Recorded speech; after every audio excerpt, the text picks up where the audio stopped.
Omar, question. In your book, it says that if you sell your lease to another dealer, you have to buy the car first. That means I have to write my current bank check. Nope, that's actually our plan A. That's not our plan A for selling our lease.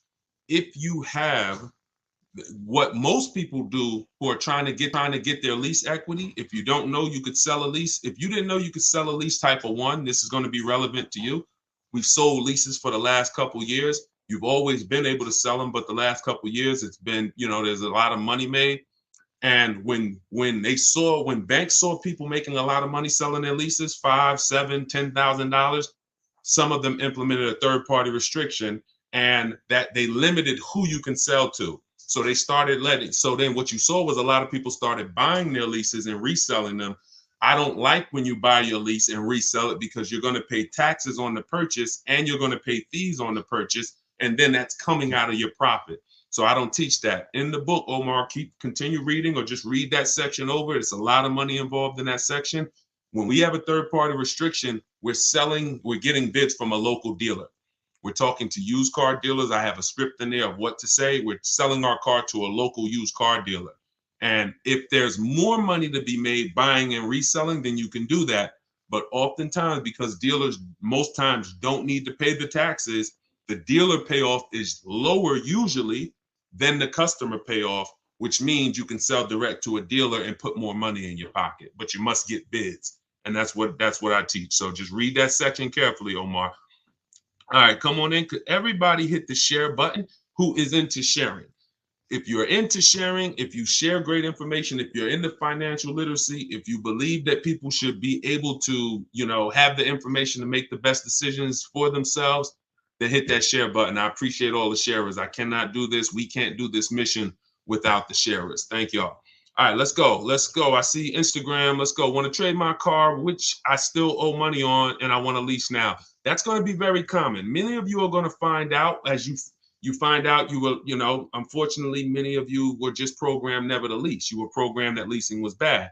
And when you find out the math and how much that's cost you, the first thing you're going to want to do is get out of your finance and go into a lease. So you need to call your bank. In my book, I call this the equity assessment. This is step 2. After you decide, now you've already done step 1, which is great. Step 1 is deciding, should I buy or lease? Asking yourself the most important question: how many years am I keeping this car? To decide, are we going to go for our long-term purchase where we can avoid the depreciation in the long term, or are we going to go for a short-term lease to avoid the depreciation hit? Once you answer that question, that's step 1. Now we move on to step 2, which is our equity assessment. That's when we have to look at the current car we have, and we have to find out what our position is in it. Are we in a negative position? Are we in a positive equity position? So you're going to call your bank, find out what your payoff is, get your payoff. Don't look at your residual value on your contract. Don't look at, whatever your statement is. If you're going, you can do this with a finance, you can do this with a lease. The equity assessment process starts the same way. You call, you get a payoff, you find out what you owe, and then you're going to go to the online bidding, to the online car buyers, and you're going to get offers so that you can find out relative to what you owe, how much is the market value of your vehicle. And the market value is based on how much someone's willing to pay you for the car. It's not based on what a algorithm site says. It's based on, I got 6, 7, 8 cash offers, which is when you follow this process, that's what you're going to get. And you take the highest one, and then you look at what you owe. And if the highest offer is greater than your payoff, that's called equity. If the highest offer is lower than your payoff, that's negative equity. In which case you have to go with a different plan with negative equity. And some of you are going to have negative equity. You're still going to want to transfer that to a lease. But you need to know how much negative equity you have. So you must complete the equity assessment first, then we move on. Pete, how much normally is a good amount to put down? So when we look at putting money down, it's all payment management. If I'm financing a car and my goal is to pay off the car as quick as possible because I'm keeping it for, 8, 10, 12, 15 years, then I'm going to put as much money as I can down. But it goes back to what we talked about in the last segment. If y'all were here in the last segment, you remember we talked about what you're doing with your money. So let's say a person is using them, you got your money invested, you're getting returns on your money, 8, 10, 12%. Then if you have a low interest rate, you might want to ride that out.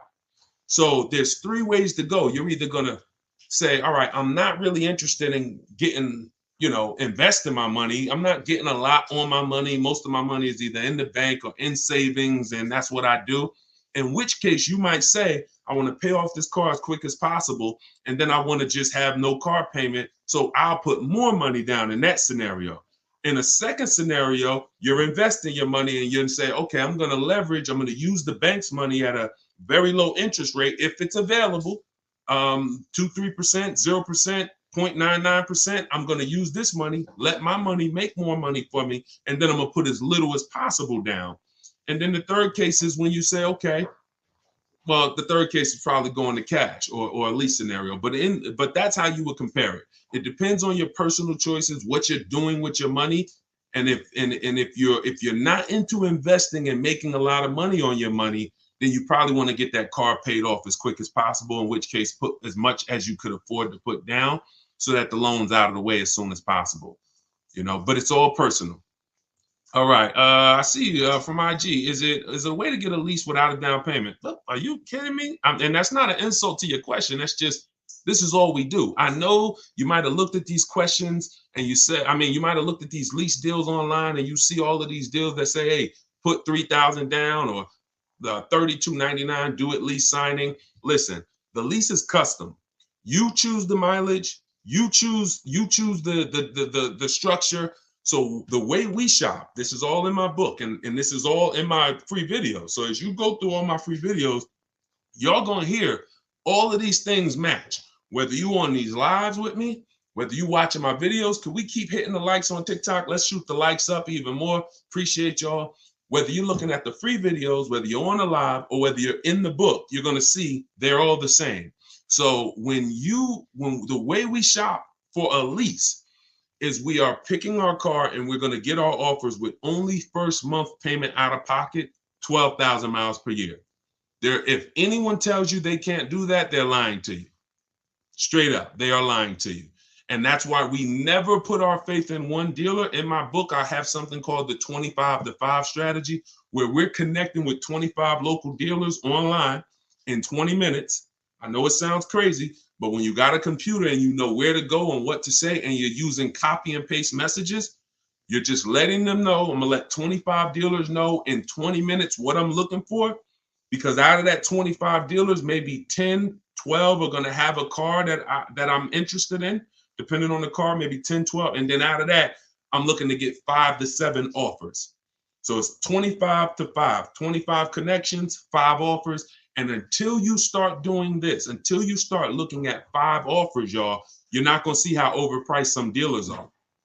When you start looking at 5 offers, you're going to see how overpriced some dealers are. And because about 80% from what we see, and I've worked with hundreds and hundreds of people around the country, over 1,600 people now in my private group, there is 80% of dealers are going to take a shot at you to the tune of thousands and thousands, but 20% of dealers are going to be the best. They're going to be honest. They're going to make shopping from home easy. They're going to try to beat their competition. And that's the people that we end up purchasing from or leasing from.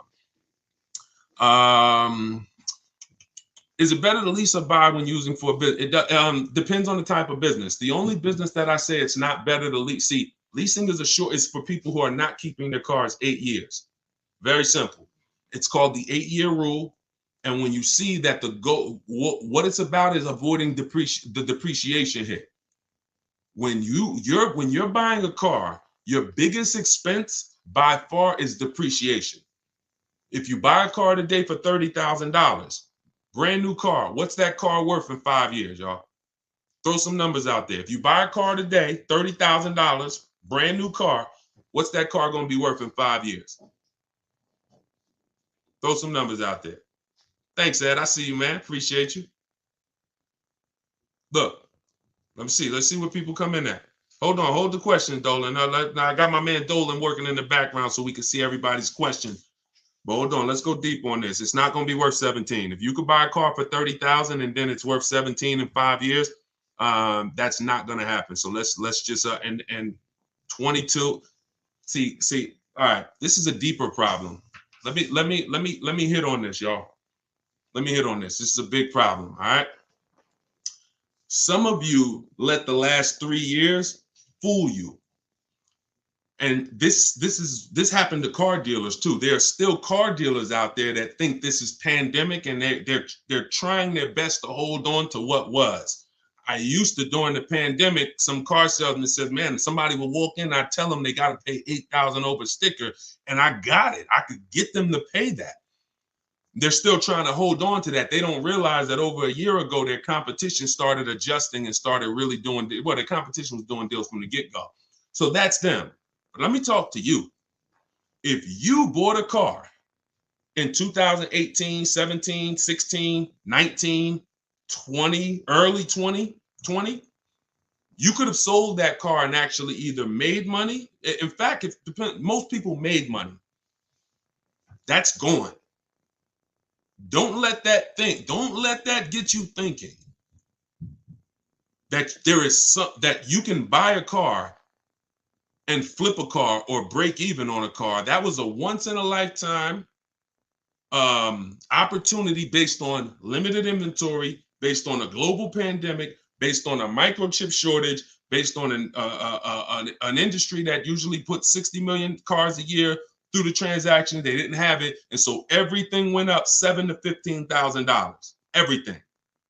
Everything. Some of you cashed out. If you cashed out during that time, those last 3 years, 2020, 2021, 2022, if you cashed out, you sold something and you made a bunch of money, type a dollar sign. Just type dollar sign so we can actually see. Because some of you, I was talking to you back then and you cashed out through my advice, and some of you, you just found out on your own, or you found out through somewhere else and you ended up cashing out and making a bunch of money. If that's you, put dollar signs.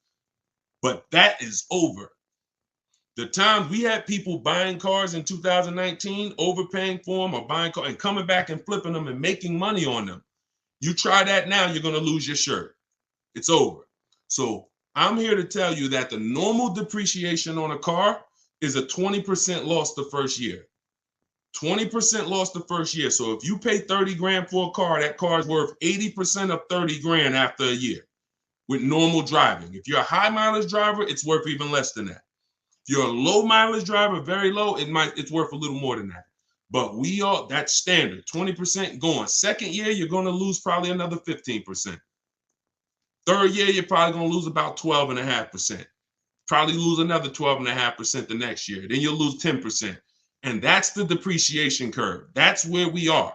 So when I asked y'all 3-4 minutes ago, if we bought a $30,000 car, what it would be worth today, the answer is what it would be worth after 5 years. The answer is probably going to be about 12 grand.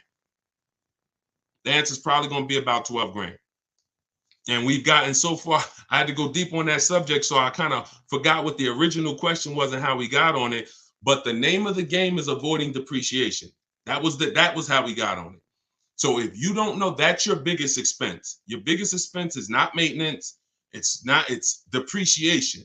You're losing thousands and thousands of dollars in depreciation. So when you're deciding, should I lease or purchase? When I tell you the answer is 8 years, if you're not keeping your next car 8 years, you should be leasing it, because if you get a great lease deal, you can't get a regular lease deal. You must get a great lease deal that comes through multiple offers. Then you're going to avoid those big depreciation losses that these owners are taking.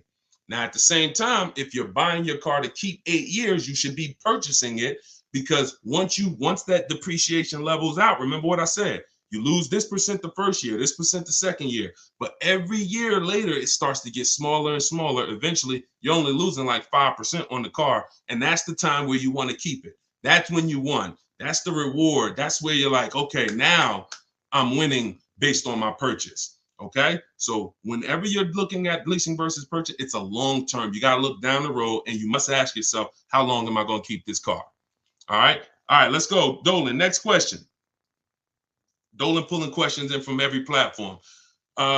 Should lease rates increase depending on yearly mileage allotment? So we always shop with 12,000 miles per year. Find your best deal. Shop multiple offers. The way I just laid out in the beginning of the show, I gave you the structure on how we shop offers. If you missed it, watch the replay. Once you get multiple offers, you get 5 to 7 offers. Pick your best one, and then you adjust the mileage. Because you want to adjust your mileage once you know you're dealing with an honest dealer. Once you know a dealer has won the bid, they're not going to try to put extra, like if the mileage to go from 12,000 to 15 is $25 a month more. You know, an honest dealer will mark it up $25. You start, you don't have an honest dealer, they'll mark it up $35. They'll mark it up $32. Everything will have a little cushion in there and you don't want that, because cushion is built-in profit that, you know, they're not going to disclose. So once you do that, yeah, you pay for additional mileage, but you don't adjust your mileage until you actually find your deal. And yeah, you pay for mileage because you pay for usage. But then again, when you have a great lease, like I'm gonna show y'all a couple great leases throughout the show, people who are getting, I mean, ridiculous deals right now, and y'all see, to add a little more mileage to these leases the payment is still pennies. It's ridiculous. Go ahead, Dolan. But you got to shop first and then you adjust. All right, YouTube, looking to buy 4Runner, but they have a $1,500 BS protection package. Okay, they is one dealer. It's not Toyota. Toyota's 4Runner. This gentleman shopping for a Toyota 4Runner, y'all. The dealer that you went to has a $1,500 BS fee.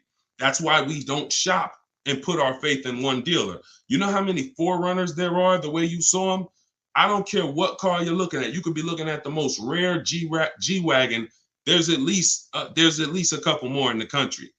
So when it comes to something like a 4Runner, there's thousands of them. No matter what color, you might say, yeah, but I like this color. There's thousands of them, thousands. That's a mass-produced vehicle. So you have to have that in your mind. If you start looking at it like, oh, it's only one of these, oh, they got you, because they're going to make you think that's the only one, and you're not going to see that there's other ones that not only may they not have the BS fees, they actually may be lower priced. And that's what you need to be seeing. We go about 100 miles out when we start our used car sales. In my book, in day 5, I have something called the multiple marketplace strategy. I laid out the 25 to 5 strategy. That's how you shop for new cars and leases. That's a different strategy. When we're shopping for pre-owned cars, we're using the multiple marketplace strategy. Can y'all keep shooting? Can y'all keep tapping the screen? Everybody on TikTok, we got a couple hundred people. This is crazy. Could y'all just keep tapping the screen, shoot the likes up? Let's keep grabbing attention over here on TikTok. Appreciate all of y'all. But when you're shopping for a pre-owned car, we're using the multiple marketplace strategy, where we're looking at every website that has used cars. Some of you may think Car Gurus is the same as cars.com, the same as Auto Trader. They're not. These companies have different contracts, different dealerships, different places that they advertise inventory for. And not only are you shopping those marketplaces, you're shopping the Carvanas, you're shopping the CarMaxes, because occasionally, sometimes they'll have the best price on a particular vehicle. You never know what they're going to do. So if you're not shopping them and looking at all the used car inventory, you are going to miss the lowest price in the market. But once that happens, you'll find a car, and you always verify fees before you leave your house. You never get to a dealership and have fees pop up on you that you didn't know about. That means you didn't give a call and find out the bogus fees beforehand, in which case you let somebody waste your time. So you can't negotiate. That's why I got a video. Some of you may have seen it. We don't negotiate with fake fees. We don't do it. We don't do it. It's a losing battle. All right, go ahead, Dolan. Let's keep it rolling. I'm trying to get through as many as we can today. I want to go through as many questions as fast as possible. How do I know how much equity I have on my lease? It's a very common question, y'all. I mean, we're kind of getting a similar question asked in a different way. Call your bank, find out what you owe, what your payoff is.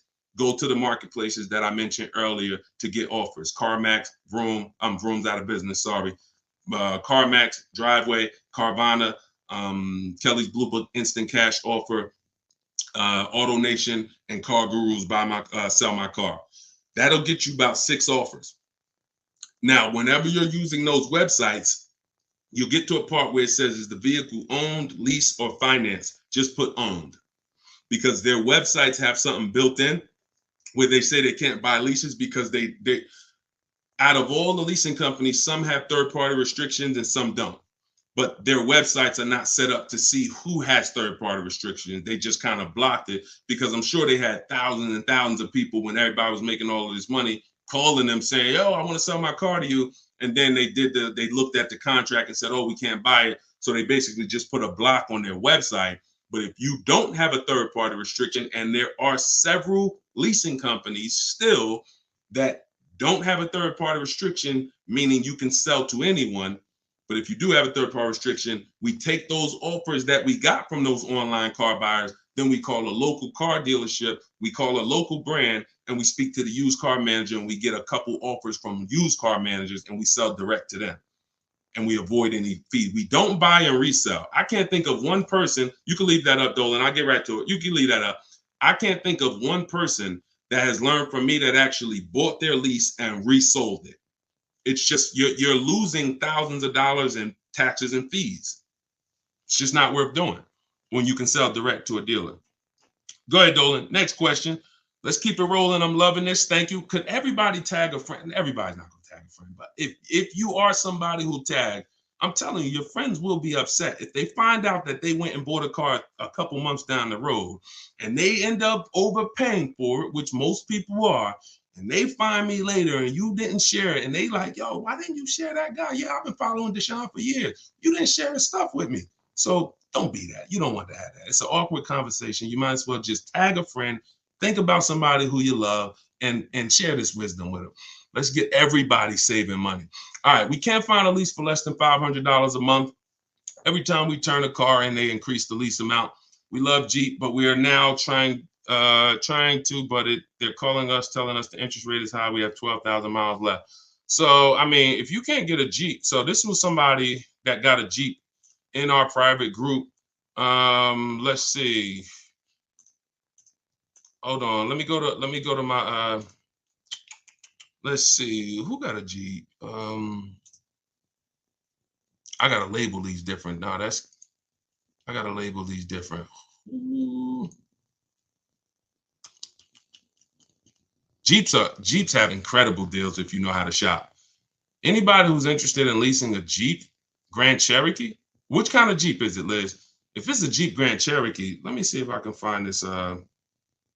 See if I can find this person, because I know that deal was ridiculous.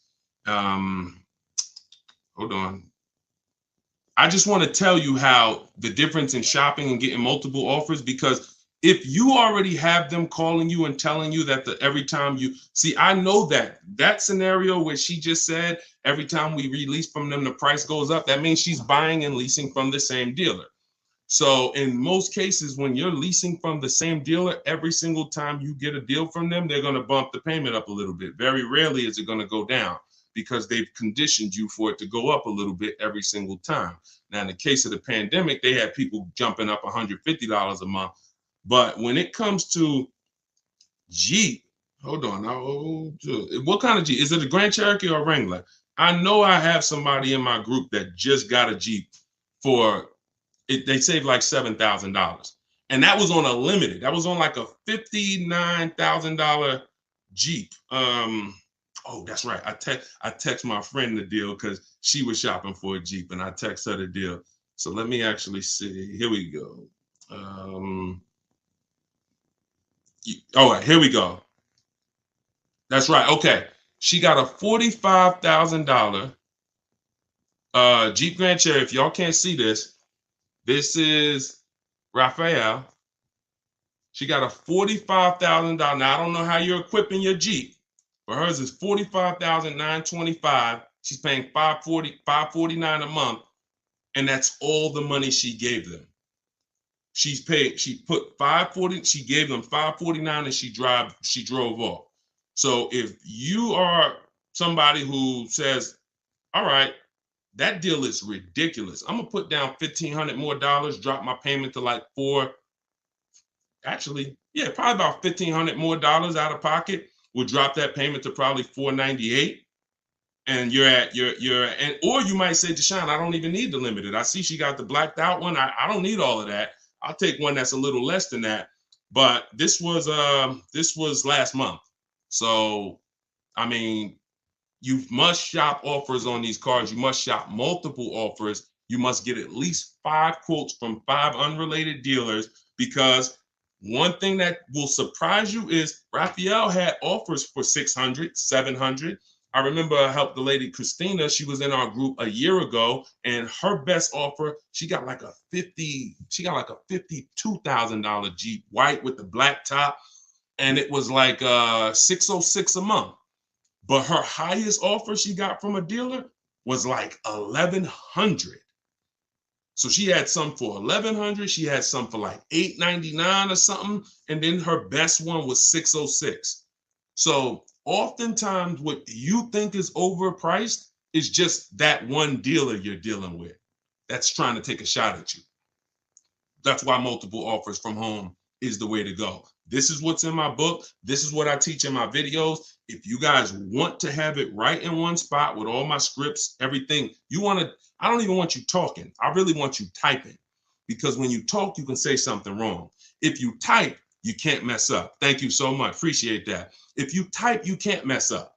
So 75% off. I just put the book out. It's called Car Shopping for People That Hate Car Shopping. If you hate car shopping, type hate. Type I hate it. All right. And we're already rated 5 stars on Goodreads. And I want y'all to have everything I teach in one spot. That way you don't have to go through all my videos trying to see which one's for me and which one's for leasing and which one's for selling my lease. And oh, this one's for a used car. I don't need that. That's you can do that. You can certainly do that. The information's there. But if you want it all in one spot, get your book for 75% off in my TikTok bio, or go to my Instagram bio, click that link, and then click the button that says 75% off, or go to deshonsbook.com. All right, go ahead. Go ahead. Yep, you good, Dolan. I want to buy a certified pre-owned car. I want a safe, reliable car. What do you recommend? I'm thinking Subaru. Okay, so when we're trying to find what car we want, get an idea of it, and then we do a research. We do our check. We check to see reliability. There's 3 terms that you got to be familiar with. 2 are going to apply to you if you're a short-term person, which means you're leasing, you're not keeping your cars 8 years, and 2 are going to be important to you if you're a purchaser, if you're buying a car to keep 8, 9, 10 years. If you're leasing, the 2 important terms are initial quality. Initial quality is, what does the data say about this car its first 90 days? The first 90 days the car was in production. Now, the way we do an initial quality check, this we do right before we go and get offers on a car, because we never get offers on a car until we find out if it's a good car. You don't want to be getting offers and then you get a great deal. Now you decide to check to see if it's a good car and you're like, oh, it has electrical problem. No. So this is one of the last steps we do. We do this in step 4 of my process. It's a 7-step process. Step 4 is shopping, not buying. That's our research. That's our test drives. That's our making sure the car is good. So you type in the name of the car, the year, always put the year, 2024 Subaru Impreza, initial quality. Type that into Google and you look at the first page. If there's any red flags, you'll see it. Skim those first couple articles. It shouldn't take you more than 3 minutes. You'll see, oh, click on this. Reliability score is a 70 out of 100. I might pass on that. Initial quality, rather, is a 7 out of 100. We don't want to see anything that gives us concern. Now, once it passes initial quality, now you type in 2024 Subaru Impreza reliability. So initial quality is your first 3 months of the vehicle's lifespan from the time it's new. Reliability is the first 3 years. So if that car is in the shop every couple months or once a year, or for the same issue, if it's having a misfire in the engine, you'll see it in the reliability ratings. For somebody like you, Tina, you want to look at both the reliability, and then you want to type in 2024, whatever year you're buying, 2021 Subaru Impreza longevity. And you want to do the same thing.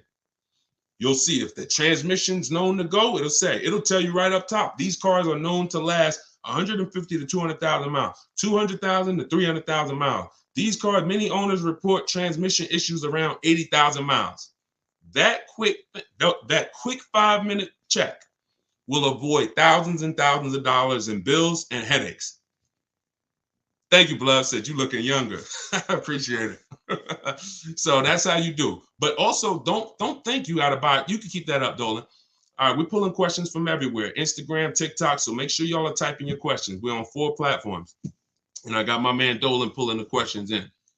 Don't think that a certified pre-owned car is better than a non-certified car with a good history. A good history, non-certified, could be better than a car that's certified without the history. See, I'd rather a non-certified car with a great title, which means it's not a salvage title, it's not a rental, it's not a, funny title. Great service records, which means I can see that the previous owner or owners regularly took care of the car. That's the biggest indicator that car was taken care of, is service records. And then a good accident report. I take that over over a certified car. When I pull the Carfax, I don't see many service records. So don't think because you're getting a certified car, if you don't do your due diligence, you could still lose. You want to look for those three things: title, service records, accident history. That's the biggest indicators. It's no guarantees, but those are the indicators. All right, go ahead, Dolan. Next question. Can you explain the worksheet on the multiple marketplace strategy? I signed up for the 5 sites, but confused when there are multiple cars on each site. If I pick high and low on each site, the sheet will have like 50 cars. Correct. I'm looking to actually narrow down. First thing we do. So this is somebody who obviously has my book, and she's asking about this strategy. So look, when we're looking at used cars, we're on every marketplace. So I want you to think about like Amazon.com, Walmart.com. Let's replace the car with a TV. It's no way, if you're looking for a TV and you're trying to get your best deal and pay the lowest price, you're not going to check all the online websites. Now, some people might check only Amazon. Though that's not as good as checking Amazon and checking Walmart.com and checking BestBuy.com. See, I know Best Buy is overpriced most of the time. You get what I'm saying? But that's how I feel about CarMax. But I still got to check them because they're overpriced most of the time, not all the time. And every now and then you see the one that was surprising, they'll have the best offer right there. So that's why I'm always going to check all the marketplaces: CarMax, Driveway, and then we're going to open up your Auto Trader, Cars.com, Car Gurus, at Carfax.com. There's 8 used car marketplaces. So we open them up, and now we put in our criteria. What are we looking for? Now, we don't look to buy. I don't want you buying the first day when you open those marketplaces. Here's the goal when we open the marketplaces. Who remembers what I said about market value? If you were on the last broadcast, or if you heard me talk about it, what are we interested in when it comes to market value? Who remembers? And let me see, we might have a whole fresh crowd on here. We got a couple hundred people. We got like 400 people on here between all the platforms. So I don't want to assume, but let's see if anybody has heard from any of my other broadcasts. When it comes to market value, what are we interested in? All right, we might have a whole fresh crowd. Below market value, y'all. So how do we buy below market value? First thing we need to do is see what is market value.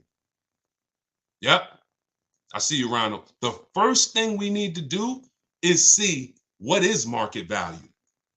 So your goal when you open up those marketplaces, and this is what I teach you in my book. First things first, we sort all our prices high to low. We create accounts because we want to be alerted of any new inventory. Because once I know what the market value is, I know where the low side of the market is. So you might look and say, we sort all the prices, low to high, low to high, low to high.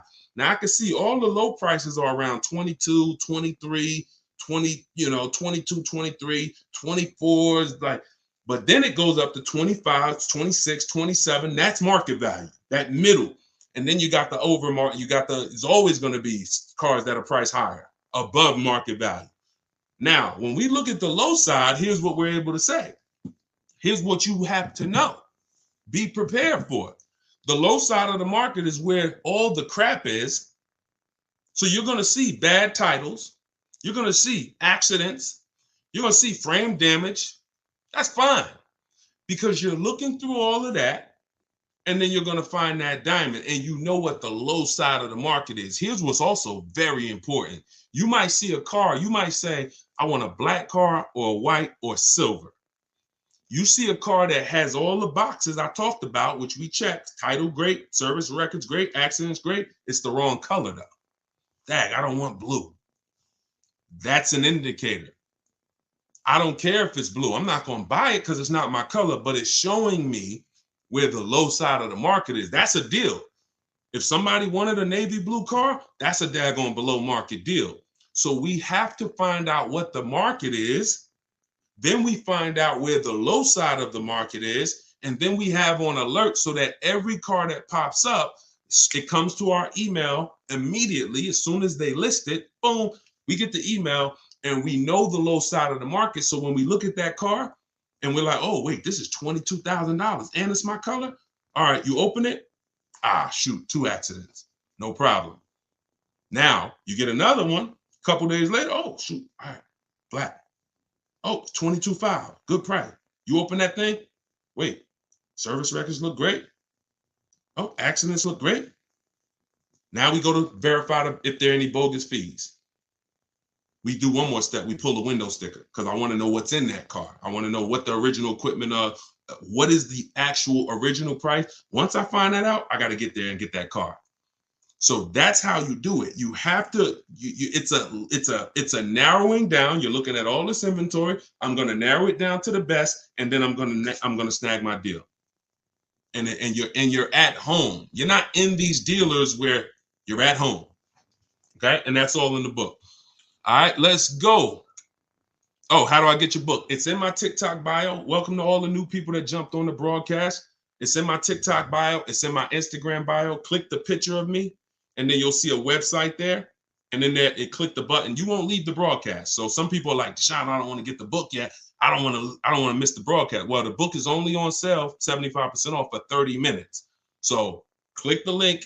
You won't leave. You'll still be able to hear everything we're talking about. You can come back and keep asking questions, but don't miss the 75% off. Click that website. Or if you're on Facebook or Instagram, you can go to deshonesbook.com, or you can scan the QR code if you're watching on TV. Go ahead, Dolan. Oh, matter of fact, let me go to TikTok because Dolan, you're not on TikTok.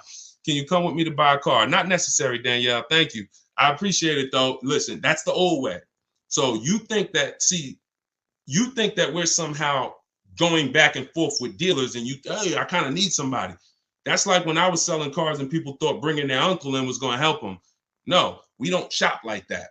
So you don't need any. The reason why, listen, I'm going to share the reason why you see people like this I just showed you, Raphael. How she get that deal? She's from home. See, you put yourself in a vulnerable position where you go in. Some of you, be honest, if you ever felt like, you were being taken advantage of or you were getting talked down to at a dealership, type of one.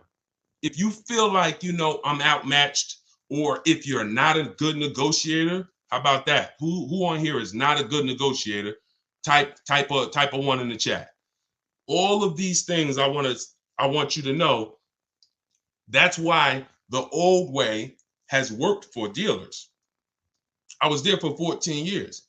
It's all about psychology and negotiation and confrontation and being comfortable with confrontation, which most car salespeople are. Most people, unless you're like in that business, you're not. So you want to get it over with as quick as possible. Someone who's fighting for their money doesn't mind being uncomfortable with you for an hour or 2 hours or a couple days or weeks. So you have to now take away that power, put yourself in a different position where you're in control, and that's in your house. That's why you don't need me. You need if you use what I teach. If you do it your old way, then yeah, you need somebody, and you're still not going to get your best offer because your best offer comes from shopping multiple dealers.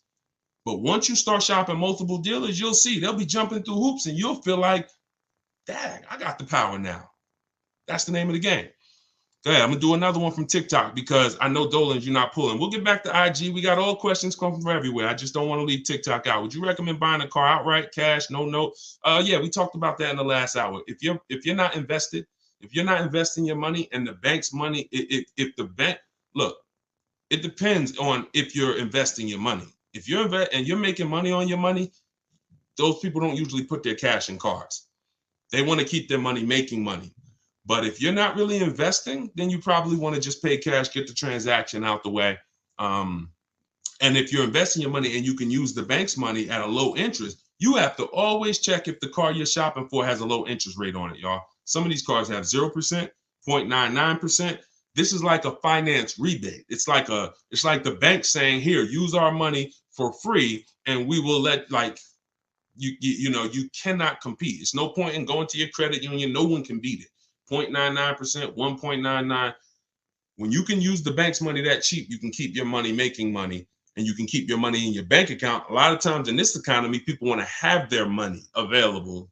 So it's all personal though. If you notice, unless we're talking about leasing or buying, I'm not really going to say something you did was wrong, because it's a case by case basis. I'm more about, let me show you the options based on different people, and you pick who you are and you do that. The only thing that I'll tell somebody in a lot of cases they're wrong, almost all, is the leasing versus buying scenario all day. All right, go ahead, Dolan. Next question, bring it in from either Instagram, TikTok, somewhere. I mean, or all right, Tina, I want to buy a car and pay it in full, but don't want them to take advantage of me because if it is, okay, that's kind of a similar question, Tina. We've been talking about that like the whole broadcast. So, like that's how to shop is kind of what we're talking about. So it's let's go to the next one and just stay on the broadcast. The continual theme is nobody on here who's using what they learn from me, what they're learning in this live, what I have on my videos, what's in my book. No one should be worried about being taken advantage of because you're not shopping the old way anymore. Alejandro, I have equity in my current lease. If I want to purchase the vehicle, could the dealer subtract that equity from the purchase price on the lease contract if I decide to buy it? No. If how do you know you have equity? Your equity is based on someone offering to buy the vehicle from you. So if you listen, equity is based on offers, nothing else. Kelly's Blue Book telling you your car is worth 20 grand is not an offer. Kelly's Blue Book instant cash offer, where they actually have a local dealer or a couple local dealers who will make you an offer, cash, come pick up, hey, bring your car in, we'll give you a check. That's how you assess equity. We do this in step 2. Once we decide whether we're leasing versus buying, which is the foundation of our car deal, you can't get a great deal if you purchased, but you should have leased. Can't get a great deal. It's over. You're on the wrong foundation. You can't get a great deal if you leased and you should have purchased, because the long-term wins you would have gotten, you now lose. Once you move past that, your next step is equity assessment. Look at my current car. Now some of you, Deshone, I don't have a current car, then you skip it. But if you have a current car, a lease, or a car you own, or a car you're paying for, you're financing, equity assessment, which means I'm going to call my bank and I'm going to find out what my payoff is. Then I'm going to go to the actual online buyers and get offers. And then I'm going to see, are my offers, is my highest offer higher than my payoff? That's equity. But there's no other way. So if you were to purchase that vehicle, no one can take your equity, because this is what my car would have sold for, but I'm going to buy it for the price they say I could buy it for. So if that's $4,000 less, great. But also be aware, not everyone is willing to pay you that. That was just one buyer who beat everybody else. So that's why I'm not into buying leases, because I'm not into buying your car, because all you're doing when you're buying your lease is buying a used car. That's it. That's all you're doing. All right. Hold on. 20,000 miles over on my lease. Should I get a new lease or purchase my current vehicle? All right. This is very important, y'all. Watch this. I'm about to save. Look, y'all know I get excited about saving you money. If you listen, you're going to be writing me and telling me for years about all the money that you save. This is a big warning. When it comes to purchasing leases that are over mileage. Some of you, in an effort to avoid a $2,500 mileage penalty, that was your fault. Okay, I'm not going to beat you up, but you drove the mileage. You contracted for this mileage, you drove more. That could happen through negligence, or it could happen through a real lifestyle change. I used to work 10 minutes from home. Now I work 40 minutes from home. It happens. And it doesn't matter. We're going to pay for what we use. It's okay, especially if you got a great lease deal. I'll pay for what I use. But here's the math about this. Going over your lease mileage is never a reason to buy your vehicle. Here's why. From the day you lease a vehicle, they tell you your lease, you could buy it. The purchase value, the residual value at the end is, let's say, $18,000. Let's just say that. Most times throughout history, the car wasn't worth that. When you finished with that lease, the car wasn't worth that. Deshone, what do you mean the car wasn't worth that? A comparable used car, same year, similar mileage, you could have found for less. That was throughout history. So we never purchase leases without finding out, is the purchase price that they're even offering me, if I had the right mileage, we ain't talking about going over yet. If I had the right mileage, was that a good price? Many times it was not. Now, when you go over the mileage by 20,000 miles, does the purchase price change? Do they give you a new purchase price because you went 20,000 miles over? Do they say, hey, you know what? It was 18, but because you put all those miles on it, it ain't worth 18 no more. You don't care. We'll give it to you for 15. They don't do that, which means you are actually overpaying, because you're paying the same price that they said you should. If your car had 36,000 miles, you could buy it for 18. Your car got 56,000 miles and you're about to go pay 18. That's why going over mileage is never a reason to buy your lease. It's even more reason not to. It makes the car even more not worth what that buyout price is. So the best thing for you to do is to assess the penalty. First thing to do is see, you're going to compare three things. Can I sell this car? Using the equity assessment, we talked about that. Either watch the replay, get my book at 75% off in my Instagram bio, go to step 2, which is the equity assessment, get my book in the TikTok bio, click the link and get it for 75% off. It's normally $97. You could be reading it in a matter of minutes. And then what you do is you go to day 2 and you do the equity assessment and you see, all right, how much could I sell this for? If I'm going to lose, now I got to see what's the smallest loss I could take. Now, you might be able to sell it to a buyer. Let's say CarMax wants to buy it. They win the bid, and you might only have to come up with $1,000. I'm just making a number up. Sell it to them, pay the difference. It's better than a mileage penalty. It's better than the penalty you're going to hit. Now, second scenario is you actually see, if I was to replace the car now, what's the mileage penalty and the payment penalty? Because what most people don't understand is you have payments remaining. And some of them, so it's so many lies that's been told. I feel bad for y'all, because you don't know from which angle is what. Because somebody you might say, oh, well, I went in with, I had 3 payments left. I had 6 payments left and the dealership took care of them. No, they didn't. No, they didn't. In 99% of the cases, those 6 payments you had got rolled over to the next car deal. So those payments didn't disappear. So what you're going to do is you're going to compare. If I sell the car to the highest bidder, what's my penalty? Or maybe I went over on my Jeep mileage. This was back when the market was real high. I was over about 6,000 miles and I still sold my Jeep for $8,900. Again, everything in the world, every car in the United States was worth 7 to 15 grand more. So just because you're over miles don't mean you can't sell that car and close the gap. Second thing you want to compare is, if I get out now, what would the mileage and payment penalty be? Third thing is, if I just drive and go to the end, what would the mileage penalty be without the payments? Because if you got 3 payments left of $500, you got your mileage penalty and you got $500 in pay, $1,500 in payments to account for. So this all is structured. Very important.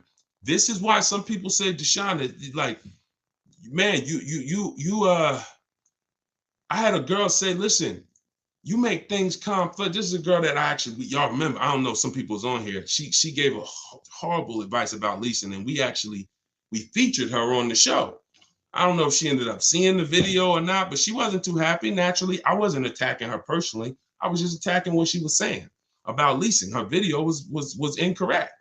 And she said, you know, you make things a little complex. She's a car saleswoman.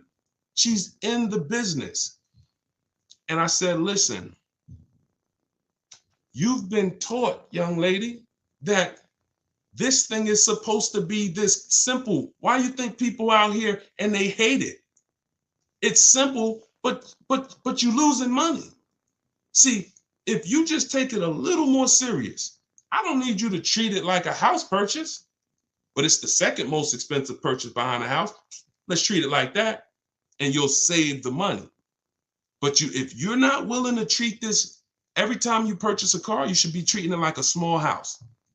I'm gonna take this finances seriously. I'm gonna have me a strategy. I want to make sure I keep the most money possible. And when it comes to leasing, you must structure your lease right, or you're not going to enjoy leasing, and you're going to have these penalties that you shouldn't have had unless you had a lifestyle change. All right, go ahead, Dolan. Let's keep the questions rolling. I had a few on TikTok, and what you're going to find is somebody's going to ask the same question you have. So even if I don't ask you, literally some of you are going to be like, oh, that's the same question I had. All right, so is it true if you end your lease early by having the dealer buy out your car because they need inventory, you always lose? No, if somebody buys your car, that's a clean transaction. Just make sure that you know what you're going to walk with. No, you could sell your car a year into the lease. If you do your equity assessment and you see, man, I could get out or I could break even, clean transaction. There's no losing in that. Unless you put a bunch of money down, which is why we tip. If you put $4, $5, $6 grand down on your lease because you wanted to lower that payment to a comfortable zone, then you don't really want to end that lease early. All right. YouTube. Do you think there's another shift in the new car market that will bring the price back down to a normal? I'm sorry to tell you, prices is great. Felicia, when it's just they're not good for you. You gotta get your skills up. I'm gonna show you something.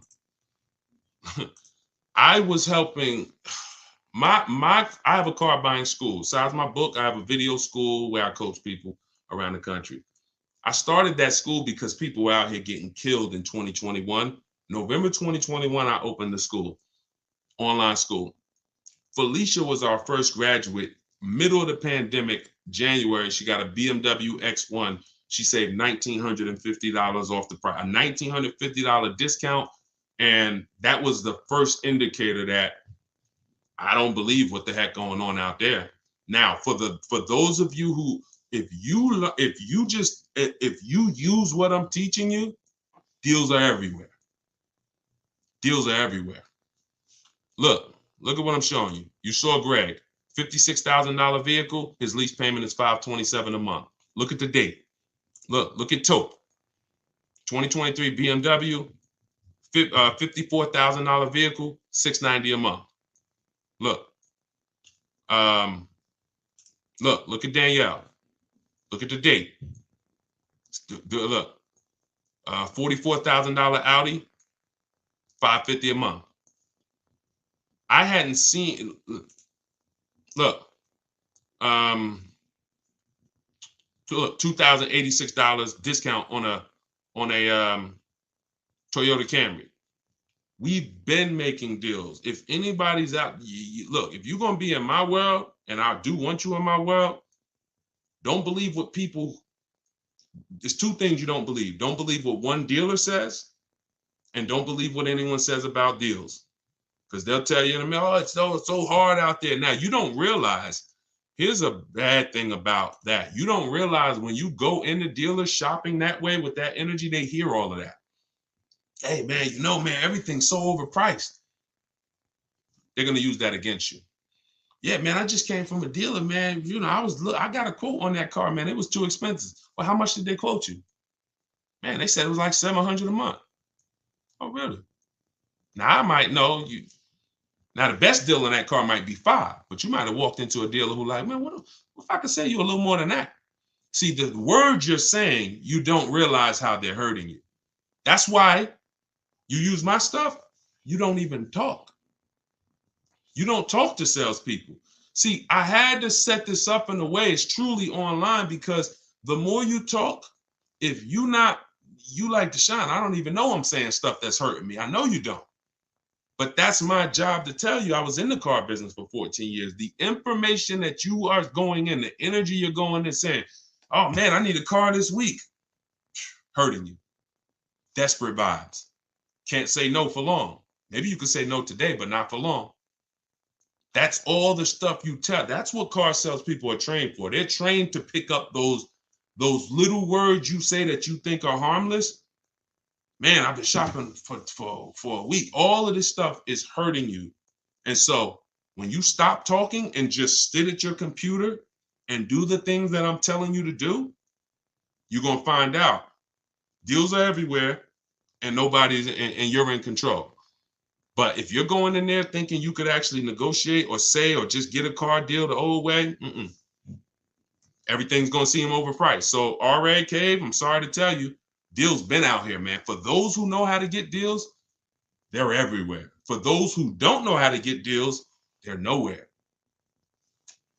Go ahead, Dolan. Yeah, I agree. Let's go to TikTok again. Hold on. We're going to keep TikTok. 2024 Ed, looking to trade in for 2024 Explorer. So here's the thing. You're trading in a deep depreciation cycle. You've lost a ton of money in depreciation. You're still in the deepest depreciation cycle, which is that first 1 to 6 years. You're losing 20% the first year, 15%, and then you're looking to trade it in. You should be leasing.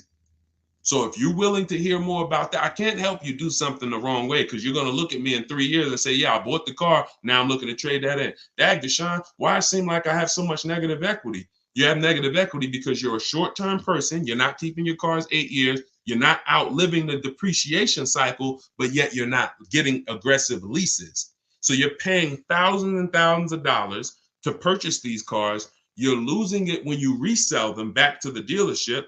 And then you're doing it all over again, over and over again. Meanwhile, somebody who's leasing these same vehicles, a Ford Edge, they were probably paying $400 a month, no money down. You've paid thousands and thousands and thousands of dollars into that Ford Edge. Now you're looking to try to get that back and do it again with a Ford Explorer. Person, you should be leasing these cars. If you're not buying your cars to pay them off and outlive that depreciation, which is going to be heavy the first 6-7 years, I have something in my book and everything in my videos. I call it the 8-year rule.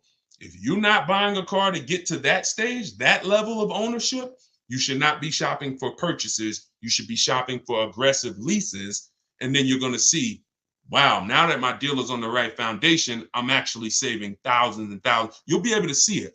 I don't think there's anything more liberating than a person who's been purchasing for years, putting all this money into these cars, who turns around and starts leasing. Like, you're going to see all that money you were putting in the cars in your bank account now, and you're going to be amazed. When should I look for a vehicle? Before leaving a job or after starting a new one? If it's the same, yeah, probably before leaving a job if you're going to look to get a loan for it. Go ahead, Dolan. Shoot the next question in TikTok, Instagram. Instagram, Facebook, YouTube. Send it in. All right, Facebook. My lease is due in December. I don't understand how to sell the lease. Just watch that part over, Peggy. I don't want to continue because there's people who've been on here. I don't want to listen. I know that there's only about 25 questions, 30 questions total that all of you could have. That's why you could sit on the broadcast and you could benefit, because someone else is going to ask the same question you have. But what I can't do is answer the same questions over and over again, because now I'm just doing a disservice to the people who've been on. So what I would tell you is watch wherever platform you're on. As soon as we end the show, we post the replay. So watch the replay and get the actual and get that part of the strategy, because I want to make sure the show's quality. I don't want people listening saying, Dad, he answered that question 3 times. Okay, Go ahead, Dolan. Shoot the next one in. Looking at buying a new car that just got redesigned. Okay. Should I wait to see how the new model rates before buying? Definitely. Oh, that's a great question. Who's heard that you should not buy a car the first year it comes out? If you've heard that you should not buy a car the first year it comes out, type of me in the comments. Y'all killing the likes on TikTok. Thank you so much. Y'all just keep tapping the screen as you come in. If you got time, every couple minutes, just throw some taps in there. Keep shooting those likes up. I appreciate everybody who's doing that. And I appreciate all the sharers. All right, so you see, got a bunch of people from every platform who's heard. Look, he's speaking facts. Make sure y'all lock in and invest in his resources. I appreciate you. Thank you, Linda. So now, a car being redesigned, thank you, LA. A car being redesigned is not the same as new engine, new transmission, new steering system. Redesigned could be the same components, in which case, Janine, I'm not worried about a car that's been redesigned that has the same components. But if it has new technology, new things they're experimenting with, certainly you might want to give it a year before you actually you don't want to be the guinea pig. You don't want to be the guinea pig because you're rolling the dice. Could be great, could be horrible. Okay, great question. Go ahead. Next question, Dolan. Welcome to all the new people. If y'all don't know, this is Car Shopping Secrets. This is what I'm thinking about calling this show, because it's really, the things I teach aren't secrets, but they're not well known. And I would say I probably only know half of them because of being inside the car business. So I guess those would be secrets. And then the other half are just really learning finance and learning numbers and learning, the numbers. So those are not necessarily secrets. But yeah, I'm doing this live show, and I will always, for the time period, we're promoting my new book. So my new book is a digital book. It's called Car Shopping for People That Hate Car Shopping. So if you're like, Deshone, that's me, then this book is for you. 7 steps. It's called 7 Steps to Saving Time, Money, and Avoiding Dealerships. It's a digital book because I'm going to update it every time I need to. For instance, y'all used to hear, some of you may know in my videos, one of the people who used to bid on our cars was Vroom. One of the people who used to be a marketplace we would shop with is Vroom. Vroom went out of business a few months ago. I had to have with a digital book. All I did, we went in, me and my team, we snatched Vroom out, boom. Everybody who had the book didn't have to go there and say, "Dag, Deshone, you sending us the Vroom," and they're out of business. We updated it, the file got updated, and we're able to keep it fresh. That's why the digital book is the way to go. So, but I'm doing 75% off as part of our official launch. And so it's normally $97. You can go to my TikTok bio and click that website. You won't leave the broadcast. You won't leave the show. Same thing on Instagram. My Instagram bio, you won't leave the show. Get your book. If you're on Facebook or YouTube, you can go to deshonesbook.com, or you can scan the QR code and get your 75% off. But you'll see there's a timer. Once that 30 minutes is over, book goes back to $97. Go ahead, Dolan. Shoot the next one in. All right. This is IG, Instagram. Should you buy extended coverage on a used car? Great question. So if the car has, listen, Diva asks, should you purchase an extended warranty when you buy a used car? Now this goes for a new car too. Even though you have a warranty when you buy a new car, some people like to extend it if they're going to keep it. If you're going to keep it not 7. If you're going to keep it 8 to 10 years, some people tend to buy a warranty even longer than the factory. It depends on how expensive the car is to maintain. When something breaks. When something breaks, how expensive is it to fix? And how likely is it that something is going to break? So if you use that test I told you all about earlier in the show, where we go to Google and we do our quality check on the car, one of the steps we do to make sure to decide if we're going to get an extended warranty is we type in the year, the make, the model, repair cost. That's also in the book. We do this in day 6 because this is in the paperwork and protection step. If you see that your vehicle is high on the expense list in terms of when something goes wrong, it's expensive to fix, then the warranty is usually a great investment. But you want to get it from a dealership. Call a couple, get a price from the one that you're shopping with, get a price from a couple local dealers just to make sure that they're not overcharging you for it.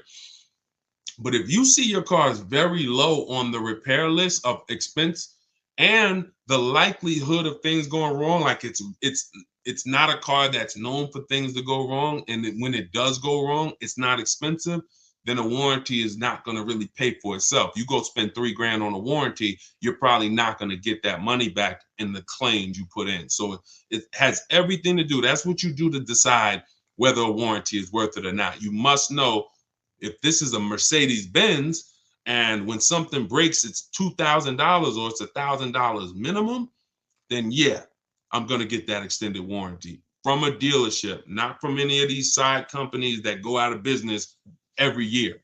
All right, go ahead, Dolan, shoot the next one in. All right, keep typing your questions, y'all. We on here for a couple more minutes. All right, yeah, I'm loving this. And listen, and we want to keep the show fast paced. Our goal is to make sure that every time we do a show, now y'all gonna see it's certain things that I want to go deep with on it. I'm gonna do something soon called where I show y'all like this it's a couple subjects that y'all see when we do a show. You're gonna be like, oh great, this ain't the time for questions. This is the time for me to just sit here and look at this. And I'll be asking y'all questions because y'all gonna be participating. But if we're doing straight up Q&A like this, we want to get through as many as possible. Go ahead, Dolan, shoot it up. Deshone, can you just go with me? All right, Dolan, you playing. Why you put that question up? Go ahead, next question, Dolan. Crystal, you didn't see somebody ask that same question. And what I said was, when you learn to shop from home, you don't need anyone with you. That's like saying, Deshone, can you come to my house and teach me to shop from home? We shop from home. And we don't spend more than 30 minutes in a car dealership. This stuff sounds, if you just jumped on the broadcast and you don't know me, you haven't used my stuff before, it sounds crazy. Deshone, how are you getting your best offer? But we have thousands of people doing it.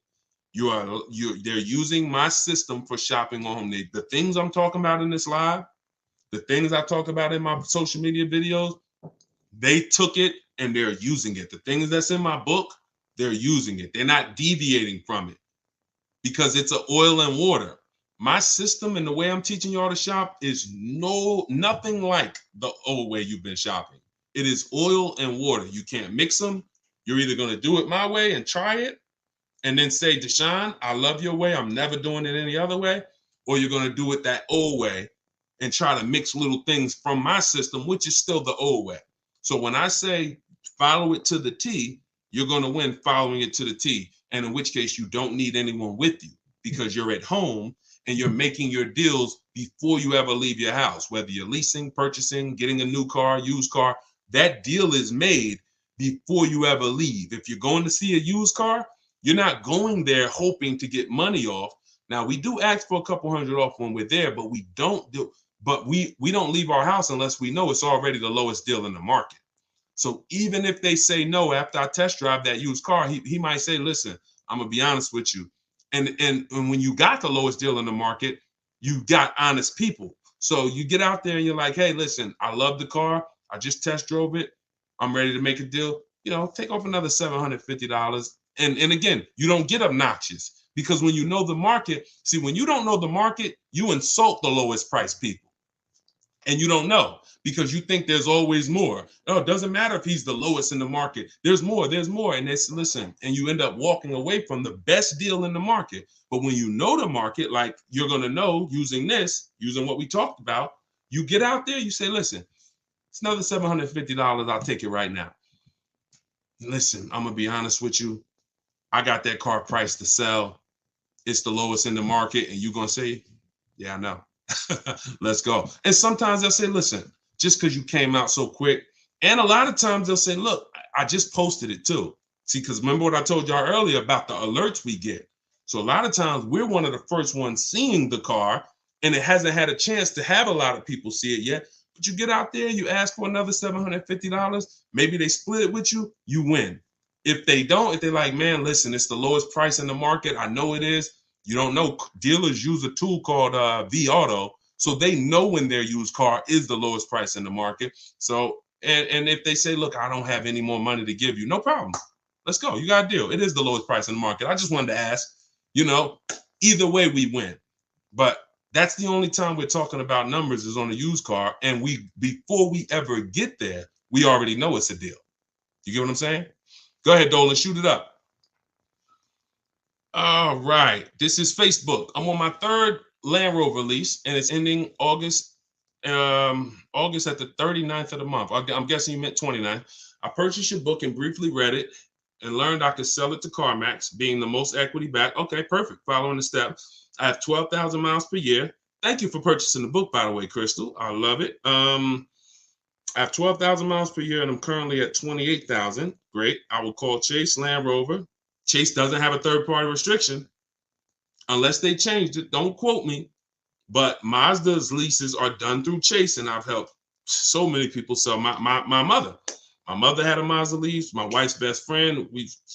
So if Chase still doesn't have a third-party restriction, then you can literally just cash out. You don't have to take third-party restriction part of the book that I say. Go ahead. I'm gonna keep reading. To see if I have end of the lease clause. But if I don't, how do I sell to CarMax without being dishonest about owning it? That's fine. You won't. All you do is call them and set the appointment. They're gonna do all the details. They don't expect people to know what you know. They don't expect people to know the difference between a third-party restriction and a lease that doesn't have one. So they're working with, unfortunately, they're working with unaware buyers. So most of the time they don't want to waste their time. But when you set your appointment up with CarMax and you tell them there's no third-party restriction, you'll be fine. Now, what you're going to have to do is if you want to replace it, Crystal, you're going to move into the next step of the book, which is shopping for your lease, because you're now going to time your transactions. You're not going to just go sell a CarMax unless you have a backup car. You don't need a car right away. Some of you like Deshone, I need to sell my old car and I need the new car the same day, or, that's fine. I teach you in the book how to time the transaction, because the thing about these buyers, CarMax, they'll be there for you, Crystal, 30 days from now. So when you go shop for your lease and shop your market and get your best lease, CarMax will be right there waiting for you, still waiting to pay the check, still waiting to cut you that check. And you just go there, pick up your check. I've been there twice. Once for myself, I sold my Jeep to CarMax. They won the bid. And then I sold my mother's lease to CarMax and went down there again with her and my father. And but CarMax doesn't always win the bid. Sometimes it's Carvana, sometimes it's AutoNation, but it's easy, Crystal. Just keep following the steps in the book, and there's nothing else to think about. Just you're gonna see it's super simple. Sometimes people are like, yo, this seems too, am I gonna mess something up? This looks like I'm about to make $3,000. And they like, no, you just go there and they're like, okay, they do the paperwork, they write up the purchase order, they bring you a check, here you go, thank you so much. It's a beautiful thing. Thank you, Krista. I appreciate you too. Let's go. Oh man. Let's go. Okay, look. All right, we got a lot of people who got the book on here. Thank you guys so much.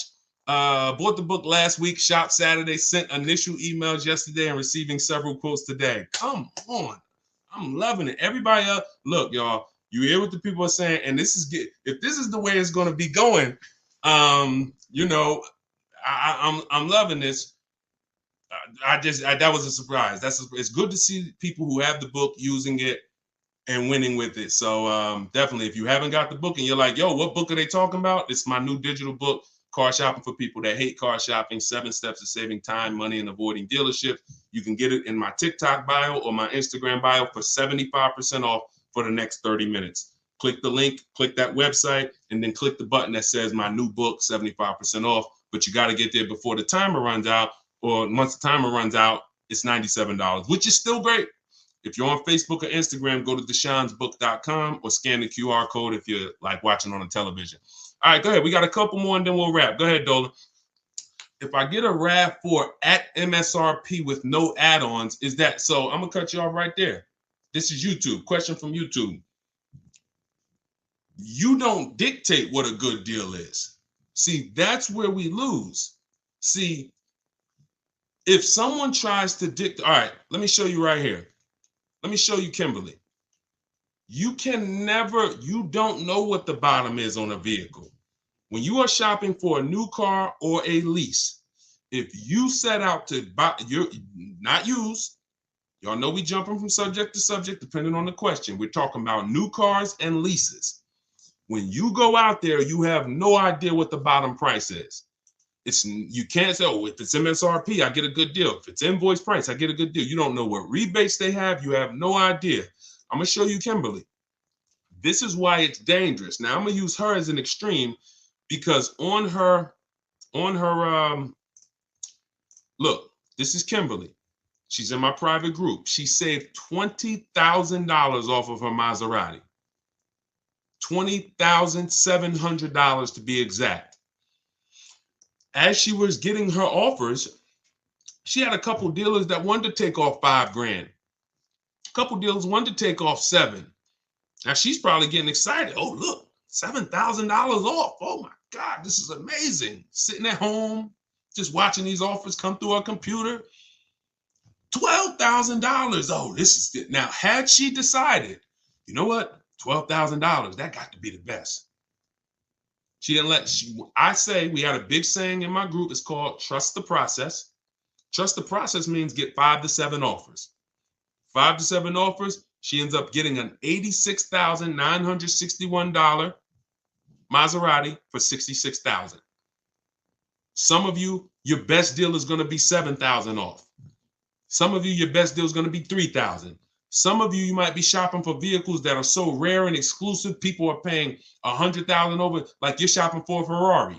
Ferrari, where, or a Lambo, they might have a car where they're charging $100,000 over asking price, and that people are paying it. Some people are paying it, and then you find a deal, and the lowest bidder is sticker price, which means no problem. How much better did you do than the people who overpaid?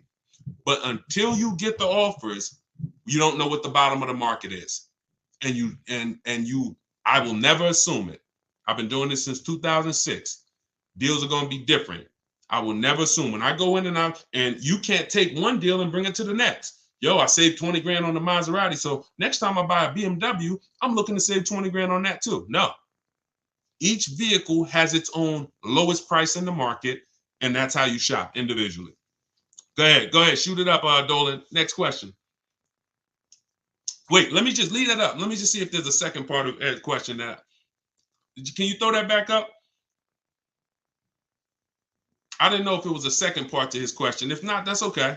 That was the biggest thing. Before you even go to the second part of the question, Ed, just make sure that you're not assuming what the bottom of the market is.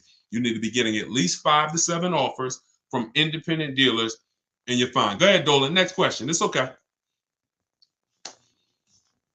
All right. I'm loving this, man. This is wonderful. Facebook. This is from Facebook. I bought 20 plus vehicles in my lifetime. Okay. I did it your way the last time I bought, and I never left home until I went to pick up my truck. I finally did it right. Listen, Mike, you have no idea, because when you said I bought 20 plus vehicles, right? I was in my mind, I always say, listen, you're not an expert because you bought 30 cars. You're an expert when you have seen all these transactions, but you nailed it, man. You came in straight. Like, to say that I bought 20, listen to that, y'all. This is a person who has probably bought more vehicles than most people on this call.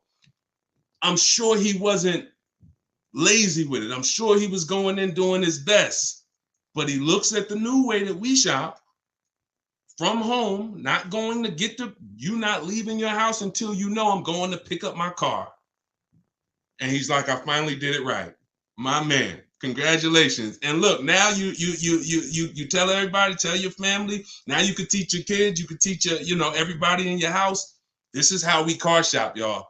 So the beautiful thing is, when you got teenagers and you got young children, y'all, that never bought their car, if you teach them how this is how you buy your first car, they are never tainted with the bad advice and the old 20, 30, 40-year advice, the way people are shopping. So thank you, Mike. I appreciate it. That was a good one, Dolan. Go ahead, next one. Let's do a couple more, then we'll wrap. I'm having a good time. CEO, how do I purchase the book? It's in my TikTok bio. You won't leave the broadcast. It's a digital book, so it'll be in your inbox in literally seconds. Go to my TikTok bio, click the link, or go to my Instagram bio, click that website. You won't leave and just click the button that says 75% off, new book, and get your book. You'll have it immediately. If you're on Facebook or if you're on YouTube, go to deshonsbook.com and or scan the QR code. This is another question from Facebook, and then we'll go back to TikTok.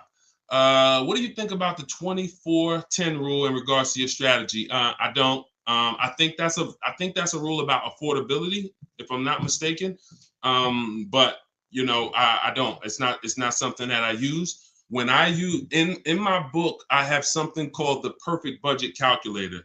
Now, there's things that I've actually invented. Excuse me, I'm drinking a lot of water.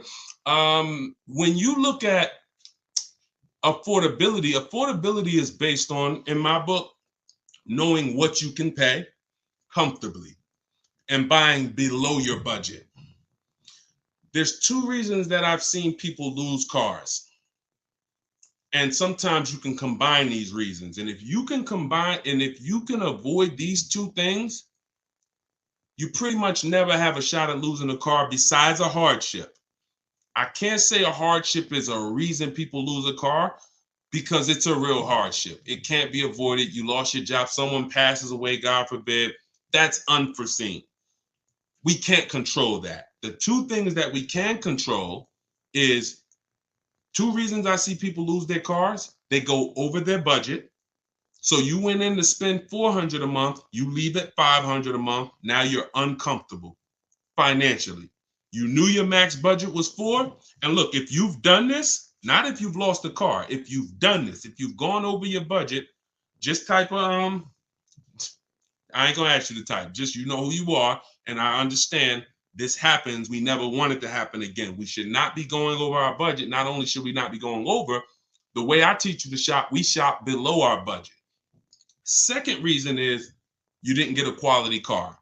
You got a bad car. So you could have a car below your budget, Deshone, comfortable monthly payment, everything's good. Oh, it's a bad car, it's breaking down. Oh, yo, this car is affordable, it's comfortable. Oh, shoot, it's a lemon. So those two reasons, you know, even when it comes to luxury cars, some people could afford the payment and now things start to break on it and they can't afford the maintenance. So when it comes to, now you combine those two, now that's the repo recipe. Like literally, I'm over budget in my car and then the car starts to break down. So now I end up with a car that's in the shop. I can't even drive it, but I still got a payment to make on it. And now the shop just told me, oh, I need $2,000 to fix it. So the way I teach you to shop is to always purchase below your budget and then using my strategies to find a quality car. If you get a quality car below your budget, that's what I teach. I don't know about the 24-10 rule. If it's working for people, God bless them, but I'm not that familiar with it. Go ahead. This one's from Instagram. Would it be okay to go test drive a car but stay quiet? Use your techniques of not saying the wrong thing. Yep, just rest, drinking, and go back to shop from home. Yeah, that's it. That is literally the formula. When you are shopping for a new car or a lease, not with a used car, we talked about this earlier, you are going to go in and test drive that car. That's the last thing you're going to do before you actually end up getting offers on it. Because that in my book, that's in step 4, which is the shopping step. Shopping is deciding what you want, not buying it. When you're shopping, you're deciding what you want. So once you test drive a car with a lease, I always tell people have 3 vehicles that you like. Because the first vehicle you shop for, you might get all those offers and it has a bad lease program on it. So many of our people have gone to their second choice because they'd be like, Deshone, I wanted a Range Rover. Range Rover lease was stupid. So I went and I got me a Lexus truck. Or I went and I got me the Mercedes that had a better lease program. That's fine. You can't control a lease program. So what you're going to see when you're shopping for a lease is a dealer could be discounting the car for you by thousands. If the lease program's bad, it's still going to be over 1.5%. But yeah, when it comes to it, that's what you do. We are test driving. Hey, I'm here to test drive. I'll teach you in the book how to call, set it up. Hey, I'm here for my test drive. You're there for 20 minutes. All right, listen, I enjoyed it. Thank you so much. If I decide this is the car for me, I'll certainly give you a call. No, hey, listen, can I just tell you about the offers? No, thank you. I'm good. You have to be adamant on that. And you'll know now, if you sit down and you start talking numbers, you know, man, I ain't following the Deshone system. At least now you'll know. I don't want you to do it. I want you to be like, force yourself. Nah, man, listen. Nah, look, because what you're going to do is you're going to go home and you're going to talk to multiple people like him. He wants you to sit down there so he can get that one-on-one with you. No, we're not doing one-to-one. We're doing 1 to 25. All right, go ahead, Dolan. Test driving, not rest drinking. Oh, no problem. I figured that's what you meant. I knew you. He said I meant test driving, not rest drinking.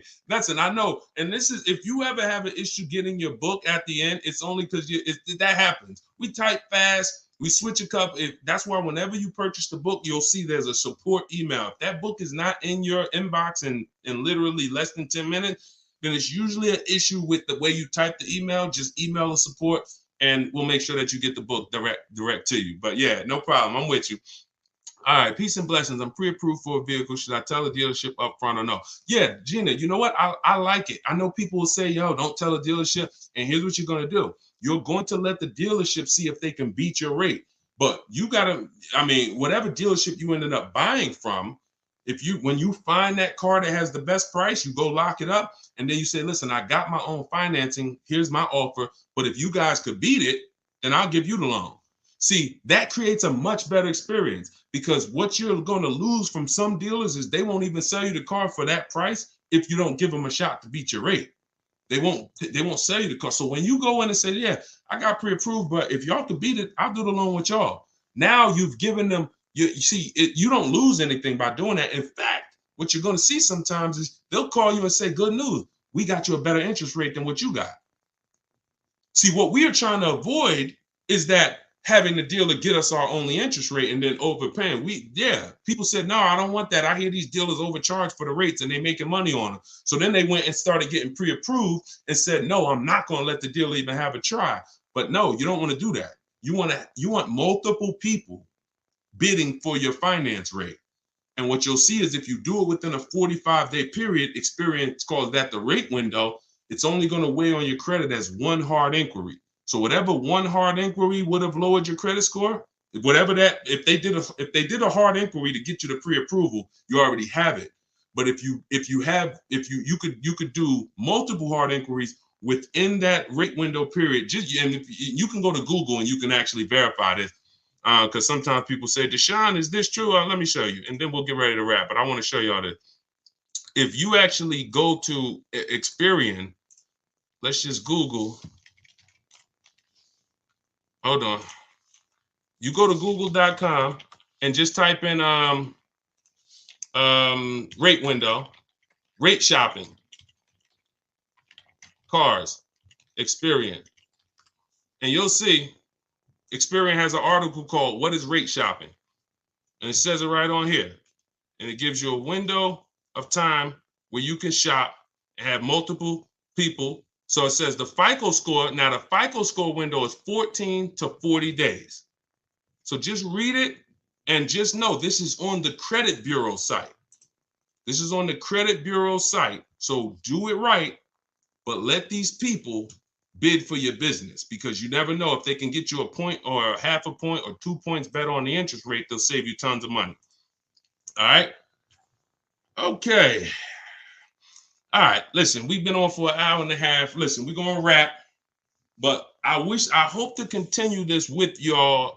If anybody has my book, I will certainly be continuing with you, but I'll also be doing these live shows pretty regularly. I'm going to send these out.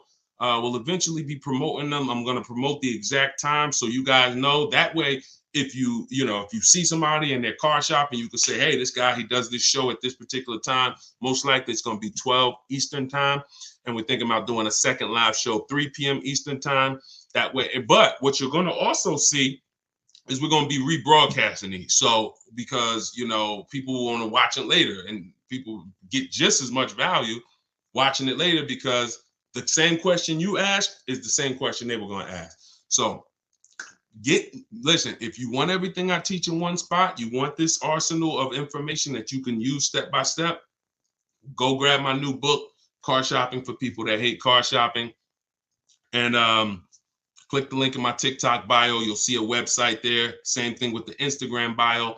And it's 75% off as part of our book launch. It's normally $97. You can go to deshonsbook.com if you're on Facebook, if you're on YouTube, scan the QR code. However you get it, if you get it before that timer hits 0, you get the 75% off. After that, it goes back up to $97. So, all right, we will be back. We'll be back tomorrow.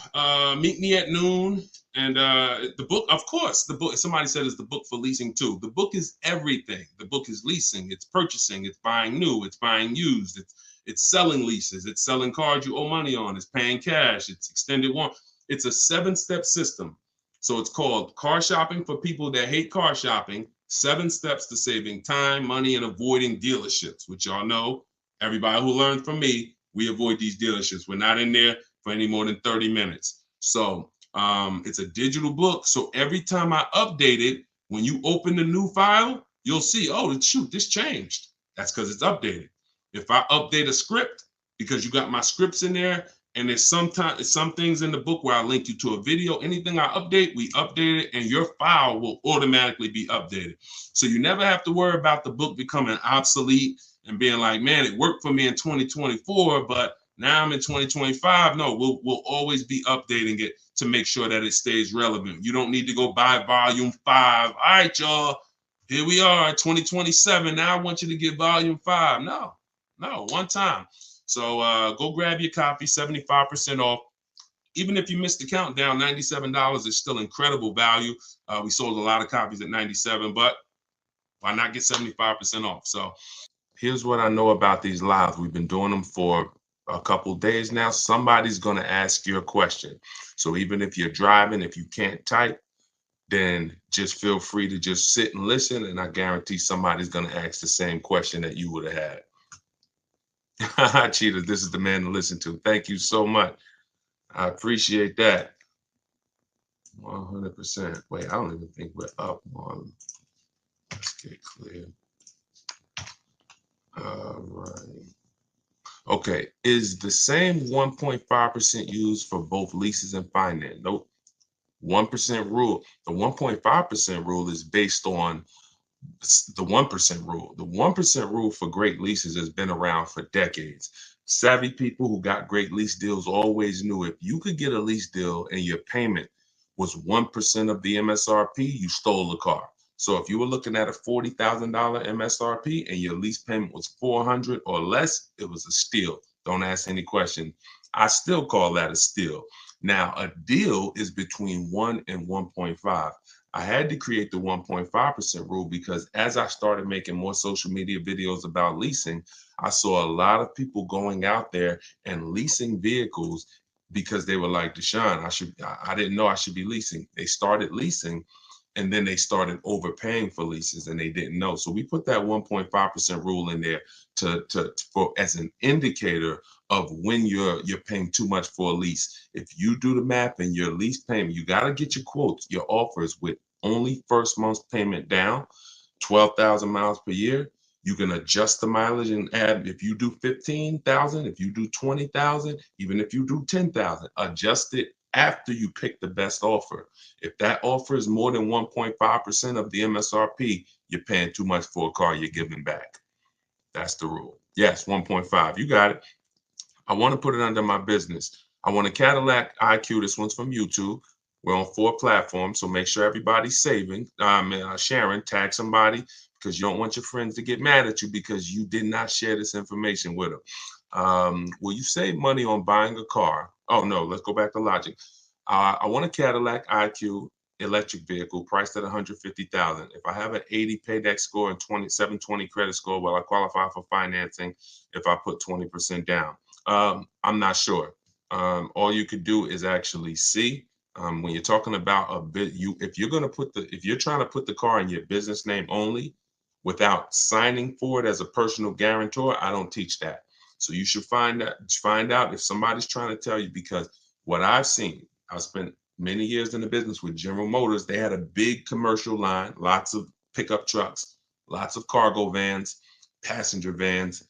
When I got to Mercedes-Benz, they have a big commercial line. I very rarely saw people putting cars in their business name with no personal guarantor. I remember one guy, he had like million, and he had a fleet. and he had to get us a lot of documentation to get it done. But anybody else just coming in, but I'm not saying it can't be done. What I am saying is whoever told you you can put a car in your name and your business name without personally signing for it, go learn from them how to do that. But when it comes to putting in your business name, like hundreds of people I've seen regular, what you're doing is you're shopping for your car the way I teach, because nobody overpays for cars like business people. Like these people, these influencers that y'all are seeing buy these cars, the the amount of money they're overpaying for these cars is actually scary. And so you need someone who's going to show you how to pay less for the car, because that's your business's money. But then what you put the car in your business name and you're the personal guarantor, because the bank needs somebody who they can go after if the business doesn't pay, especially if it's a new business. And let's add one more thing to this. Keep the questions coming, y'all. I'm gonna try to get through as many as I can in an hour. I want to add something to this. You know how many people have reached out to me saying, Deshone, I want to put a car in my business name. And I say, hey, what's the business? Oh, I work from home. I got a consulting company. So when are you doing business mileage? When are you actually going to be doing, oh, well, I just, I'm not going to help you get audited. Not going to do it, because any tax benefits you think you're getting, I'm not giving you tax advice. You should have a great accountant if you're planning on doing this. Any tax benefits you're thinking about getting, when they come and audit you and say, okay, we need to see what you did. You wrote off, you wrote off $7,000 a year in car payments, and then, all right, what are you using that vehicle for? If you don't have proof that you're on the road and that you're going to see clients and that you're actually using that vehicle for business purposes, you're going to be in trouble. It's going to be the new PPP loans. The day of reckoning will come. That's all I'm going to say about that. All right, let's keep the questions coming. This one's TikTok. What about for real estate or hairstylists? Can I get a lease for business? That's very common. Very common. I had tons of realtors, especially with Mercedes, tons of realtors come in, you put the car in your business name, you personally sign for it. Just make sure, please make sure, everybody who plans on putting a car in your business name, here's what I need you to do. Before you even go to buy it, call the finance man. I found this out the hard way. I work from, and this just goes to show, it doesn't matter how good you bid, how much you take your business seriously. Some things we don't know. So I had a customer come into Mercedes. He real estate developer out of Brooklyn, heavy guy, young guy. He got an S-Class, puts the car in his business name. He previously had a Range Rover. He's had tons of cars. He puts it in his business name. He's the personal guarantor. That normally makes the car only show up on your business. It doesn't show to your debt, on your personal debt to income. So when you go to apply for credit, if you go to buy a house, if you go to get a car, they won't see that loan or that lease is coming out of your debt to income. In the case of Mercedes-Benz Financial, they still showed it. They still show, even if you're only the personal guarantor, they still show it. So you want to call the finance manager and you want to ask whatever brand you're thinking about buying, hey, if I put the car in my business name and I'm the PG, personal guarantor, will it show on my personal credit or not? And let them tell you no before you go through it. I learned the hard way. He was not happy. I mean, he understood. I didn't know, but it wasn't a good day. And that's my man. We're still very close. So he didn't blame me. It's just something we never saw coming. So, all right, my balance, this one's YouTube. My balance is $4,000 left. Oh, listen, in order to get the question answered, you got to type it all in one shot. You can't do continuations of questions. All right. So make sure you send your questions in one shot. Okay, this is, I'm not seeing the Instagram questions. Hold on, let me see if I can go on Instagram on my phone. It's not showing me anybody on Instagram. That's weird. We've been having a little trouble with Instagram today. We had technical difficulties going live on Instagram earlier, and that kind of threw our, that's weird.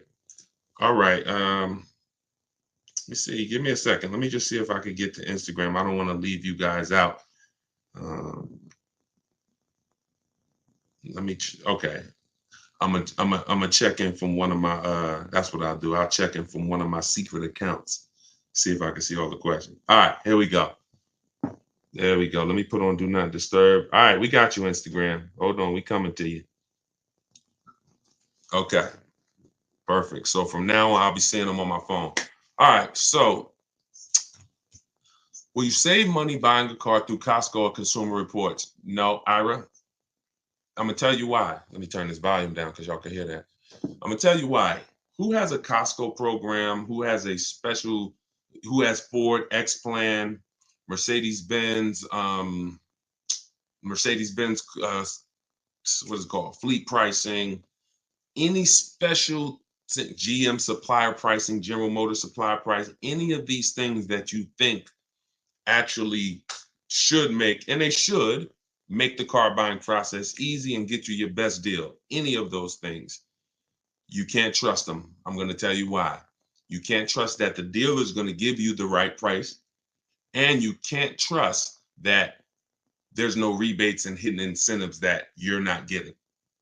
This is all in my book. It's called, if y'all don't know, this whole live is sponsored by my new book. It's called Car Shopping for People That Hate Car Shopping. It's a digital book, so you never have to worry about it being out of date. If something changes a year from now, I update the file. You open that book a year from now, everything's relevant.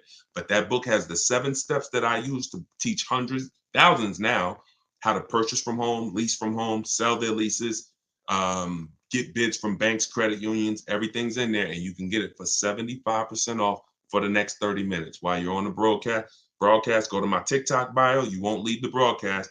Grab your 75% off. It'll be in your inbox in minutes. All of this is in there. If you're on Facebook, go to deshonesbook.com, click the link, or if you're on YouTube, scan the QR code, whatever you need to do. Instagram, it's in my bio. Get your 75% off so you can use this stuff and you don't pay the normal $97 for the price.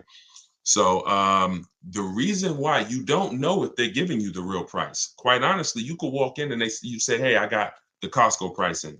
And they say, well, your price is $42,000. They just make up a price. Some people will. Or if they have $2,000 in rebates you don't know about, they'll give you the price and hold the rebates back.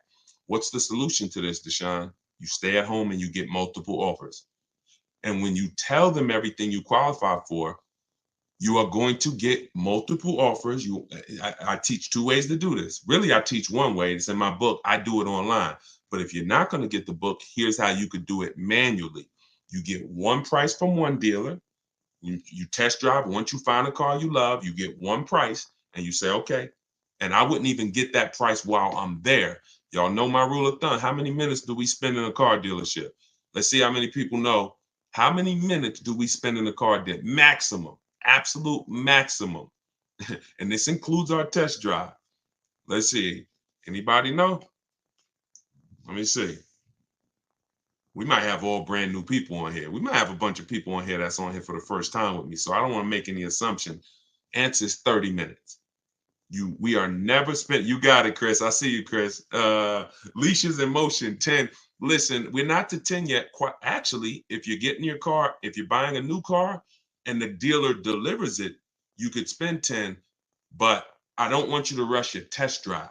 So that's the only reason I don't say 10. On new cars, you must test drive the car before you get offers. On used cars, you do it after. But so back to the way you're going to get the best deal. Back to the way you're going to make sure you get the best price. You tell the deal, you test drive that car, you come on home and you call the dealer and say, hey, thanks for the test drive. Can you give me an offer on that? You give them everything they need to give you an offer, not your credit. Follow me. There is no one who needs your credit to give you an offer. If they tell you that, they're lying. And hang up and go to the next dealer. Because what you're going to do is you're going to be calling multiple dealers asking for the sales manager. Just tell them, hey, I'm looking at this car. I like it. I'm going to give you all the detail. If you could give me an offer, I'm ready to make a decision right now. You do that with 5 sales managers and you'll see how different the prices are. It's going to blow your mind. You won't believe. And it'll expose how overpriced some dealers are. Now, in the book, what I teach is a strategy called the 25 to 5 strategy, where we connect with 25 dealers online in 20 minutes. Deshone, that sounds crazy. It's not crazy when when you go to their website and you copy and paste what I give you to copy and paste. It's very simple. So we're copying and pasting. And then out of that 25, what we've seen, listen, y'all, this is not for used cars. Different strategy for used cars. What we've seen is for new cars and leases, 25 dealers, about 10 to 12 are going to have a car you're looking for. It's good for you because when you're shopping at that many dealers' inventory, you don't have to worry about, oh, no one has the car. I went to this one dealer, he didn't have what I want. I went to this one, he didn't have. When you're shopping out of 25, oh, probably about 10 are going to have something you want. And your goal is to get 5 offers. So we go 25 connections, 5 offers, and out of those 5, somebody's going to win the bid and blow everybody else away. And when you see it, you're gonna say, "Dag, even with my Costco discount, that dealership was trying to rip me off. Even with my special pricing, those 2 dealers was trying to overcharge me. Those 3 dealers were trying to overcharge me." The only way you can see this is by looking at multiple offers. All right, let's go. All right, we got a lot of questions coming in. Let's go to Instagram. Hold on. I'm thinking about trading in my BMW X2 on a lease for a Tesla Model Y. Would you recommend trading the BMW in on a lease or selling it to another party like CarMax as an example? So you can't trade a lease in. You can only sell it. You can't end the lease early. You signed a contract saying I'm going to pay 36 months of payments, or 39, never 48. That's paying. Why don't we do 48-month leases? We're paying too long on a car we're giving back. It's too many payments for a car you're giving back. You eliminate the goal for a lease is to pay pennies on the dollar for the car you're driving, drive a phenomenal car for a very low monthly payment. Once we get into 4-year leases, we can't do that anymore. It's too long. So the only way to get out of a lease early is to sell it, which means you're going to do what I call the equity assessment. This is step 2 in our process. It's a 7-step process. Step 7 is delivery. Step 2, equity assessment. I need to find out how much I owe. I call my bank. I get my payoff. And then I go to the online car buying sites, CarMax. This takes 20 minutes. Nothing, just so y'all know, my whole car buying process of getting below market deals, I'm not going to spend more than 60 minutes. Now, I'm a master at this, but even the people I've taught, it's an hour and a half from home. This is quick. By the time somebody's visiting your second dealer, we've already got our best deal. We're not spending hours shopping for cars. Not once we decide what we want. But so you call, you get your payoff from your bank, and then you visit CarMax. You get an offer from them. If you're leasing, you must put when they ask you, are you leasing? Do you own it? Or are you financing? You must put own. Okay, I'll explain that later, but you must put own. You don't want to trigger something on their website. You need to find out what these companies will pay you in cash for your vehicle so you can figure out, can you sell it and get out clean, or can you sell it and possibly make a profit? People have made lots of money selling leases, especially in the last 3 years. But even now, people are still making 2,000, 3,000. So what you do is you get those offers: CarMax, Driveway, Carvana, Kelly's Blue Book Instant Cash Offer, AutoNation Sell My Car, and there's one more, Car Guru Sell My Car. And if you see that all those offers are higher than your payoff, you can get out. If those offers are lower, you're going to pay to get out, which means, and most people are going to say, no, I don't want to lose money to get out. So that's what you need to do before you decide to make a move. Where do we get a copy and paste link from? Terry, that's all in my book. All my scripts are in there, all my templates, everything is in my book. You're not talking when you use my stuff. You're either only talking to managers or you're using my copy and paste templates. We're not talking to salespeople ever, because who'll be honest, who's not a good negotiator? Type me if you are not a good negotiator. Be honest, we're not judging anybody on here. We are actually getting to we're going to make sure you win. But all right, so Dominic, not a good negotiator. Look, Bawala, okay. Rachel, not a good negotiator. Look, Danielle, not a good negotiator. Look, seven. I don't want to mess your Instagram. All right, so we got lots of people on here that are not good negotiators. So in order for you to win, here's what you're going to master. You could do it my way, you could do it your way, but here's what you need to do. Instead of going 1-to-1, which is a losing battle, I can negotiate. I would never do 1-to-1 because it eliminates my ability to shop the whole market. Here's how you save thousands of dollars when you're a bad negotiator or a good negotiator. You must master the art of multiple offers. See, when you put multiple people against each other, you're not negotiating with them. They're negotiating really with each other. Who's going to win? And you'll find that you'll save thousands of dollars way quicker than you could ever have going back and forth with one dealer. So you want to make sure that you are using multiple offers in everything that you do. And that's what my system is about. Now you could do it your way or you could do it my way as long as you do it. Just don't do the old way. That one-on-one is a losing battle because you always leave hoping you did okay. You always leave wondering, could I have gotten some more money? With multiple offers, you never. And that's how you buy everything else. If you think about it, that's how you buy TVs. That's how you buy groceries. That's how you buy anything. It's always multiple offers, and then you pick the best one. That's how we don't have any buyer's remorse.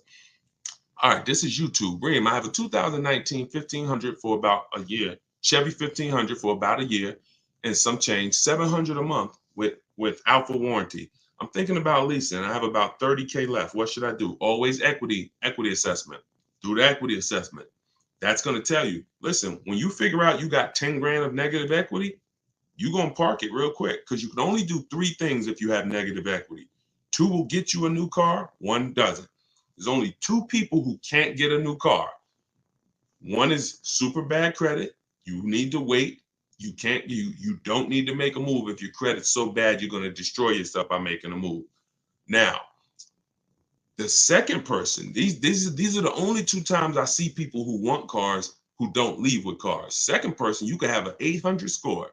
If you have 10,000, 12,000, 15,000 negative equity, you can't go and do a no money. You can't put that type of money on your next car because you have to take into account the loan to value ratio. So you can't buy a $40,000 car and just slap 15 grand of negative equity on that. The bank's not going to approve it. You would have to get a great discount off that car through multiple offers and rebates. There's certain brands out there that have big, huge rebates. If you're looking at one of them, maybe you save 7 grand, 8 grand, 10 grand, and then you can slap that negative equity. But that's why before you ever, if you sitting there and you're like, man, you know what? I think I want to lease or I think I want to switch my car. It's always an equity assessment. I need to know, can I make money selling this car right now? Or am I in a negative position? In which case I gotta chill out. Now, if you got a small amount of negative equity, you might just want to pay the difference. Always sell to the highest bidder. Get all those offers I talked about from the online companies. And if there's $1,000 or $2,000 shortfall, just pay the difference so you could do a clean deal. But if not, then you have to transfer that. Transferring it is more difficult because now a dealer's not going to pay you what those companies are going to pay you, especially not a dealer who's going to win the bid. See, your favorite word working with me is going to be bids. Everyone must win the bid. So when that car you're shopping for, whatever dealer wins the bid, that means they beat every other dealer. They're not going to turn around and pay you the same price CarMax offered you for your car. They can only pay what it's worth to them, which means if you had negative equity over here going with CarMax, it's going to be more going with a dealer. But that's just what you have to deal with. That's why, y'all, I want you to get out of negative equity and stay out of it. It really does make your deals not impossible. We do them all day long, but it does make it more difficult. All right, let's go. Let's keep them coming. Hold on, let me go to my window. Should I buy a new car or CPO? That depends on budget, Valerie. That's always the question. If you can afford both, if you guys can get a car, anybody who wants to, you're buying a car and you're going to keep it long term, y'all know my rule. How many years should you be keeping your car minimum if you're buying? I'm sure we got a couple people in here who knows the rule. If you are purchasing a car, what's the minimum number of years? All right, Danny, good job. 8. So because the reason it's 8, I see, man, I got a lot of people, y'all getting quick. It's the reason it's 8 is because at 8, you've outlived the depreciation drop. Your biggest expense when you're buying a car is the one you can't see. It's depreciation. You're losing thousands of dollars whether you drive the vehicle or not. If you drive it, you lose more. If you're a high mileage driver, you lose even more in depreciation. So you want to make sure that you outlive that, or you shouldn't buy. The only way to outlive it is you got to get to that 8-year mark. Now, if you're not keeping it, if you're like Deshone, I'm not keeping the car 8 years, then you should be shopping for an aggressive lease offer, a great lease deal, not a regular lease deal, not these deals that say, oh, you need money down, an aggressive lease deal. So once you do that, you'll be able to now hold on. I got so into that I lost the question. Oh yeah. So CPO, Valerie was asking, should I buy a new car CPO? So if you're buying and you're keeping, the only question to ask is, what is my budget? If I could afford it, let's say Deshone, I could afford both. Okay. I have two things in my book to help you make this decision. If you are only buying a new car every 8 to 10 to 12 years, maybe you want a new car. That's fine. You won't lose. Some people say, Deshone, even if I'm buying a new car, I mean, even if I only buy a new car every decade, I still want even more value. I'm gonna get a pre-owned one. That's fine too. That's a personal preference. If you could afford both, then it comes down to personal preference. All right. Only other option would be to buy one direct from auction. You can. That's a professional's game. I don't talk to the public, you guys, about going into auctions. That's a professional's game. It's like if we were buying houses, I wouldn't be talking to y'all about foreclosures. That's a group, for small group, it'd be like 30, 40 of us, and all we do is buy cars from the auction. Now that's a professional's game. You could lose your shirt, but you could also, when you learn that game, you could also get some deals, but it's a risky business. All right. To everybody who just jumped on, welcome. If you don't know, my brand new book, my digital book is called Car Shopping for People That Hate Car Shopping, 7 Steps to Saving Time, Money, and Avoiding Dealerships. It's everything I teach in one place. It's what I've used to help thousands of people around the country now. I've been blessed to help thousands of people around the country like you get ridiculous deals. Like, take a look at this one here. Give you an example, and then we'll get to some more questions. So this is a deal most people are not going to. Now, let's see. What I like about Bonita here, look at the year, y'all. That was 2022. Now, she got her Kia Telluride, 2022. You know what people were paying for Kia Telluride in 2022? Dangerous. She leased that vehicle. She got it for $600 a month, and look at her. She said, I put $600 down. That's it. Gave them $600, drove off. People were leasing that same vehicle for $900 a month. People were paying $1,100 a month to own these vehicles, putting ridiculous money down. She came in, got a dealer, won the bid, drove off in 600. So, and I show you that because while people were out here and there was blood in the streets, some of you may have made some bad deals during the pandemic. We were winning. We've been making deals since 2021. So just know, if we were getting killer deals back then, what do you think we're getting now? Now we got people like Greg. He got $527 a month on a $56,000 Kia EV6 Win. Tope got $690 a month on a $54,000 BMW i4 eDrive. So this is what we do, y'all. Like, I am the deal maker, but bigger than me, I love the fact I can teach it. See, y'all know, Deshone, obviously you can make deals, but can the people who learn from you get that's the same. These are the same deals I would be making, because my system is like McDonald's. As long as you don't deviate from it, you just listen to what I'm telling you and move like I'm telling you, it's guaranteed. It's guaranteed. All right. And I've been able to work with enough people around the country to know that. All right, let's keep it going. Let's get back to the questions. Of course, we teach about negative equity, Dominic. That's a big part of a lot of people who are coming to me and saying, yo, Deshone, I've been buying for years. I got told I should never lease. Always got negative equity. I see what the problem is, man. I believe some bad information. Now I want to get into leasing. So some people are going to have negative equity and they're going to need to switch that over to a lease. Absolutely. All the time. No, the book is for everything, Hockey. That it's leasing, it's everything. See, it's high mileage drivers. How many high mileage drivers we got on here? Let's say you drive over 20,000 miles a year. Just type HM. I always tell high mileage drivers, type HM. It's for you too. I got 3 strategies in there for high mileage drivers. One's a long-term strategy.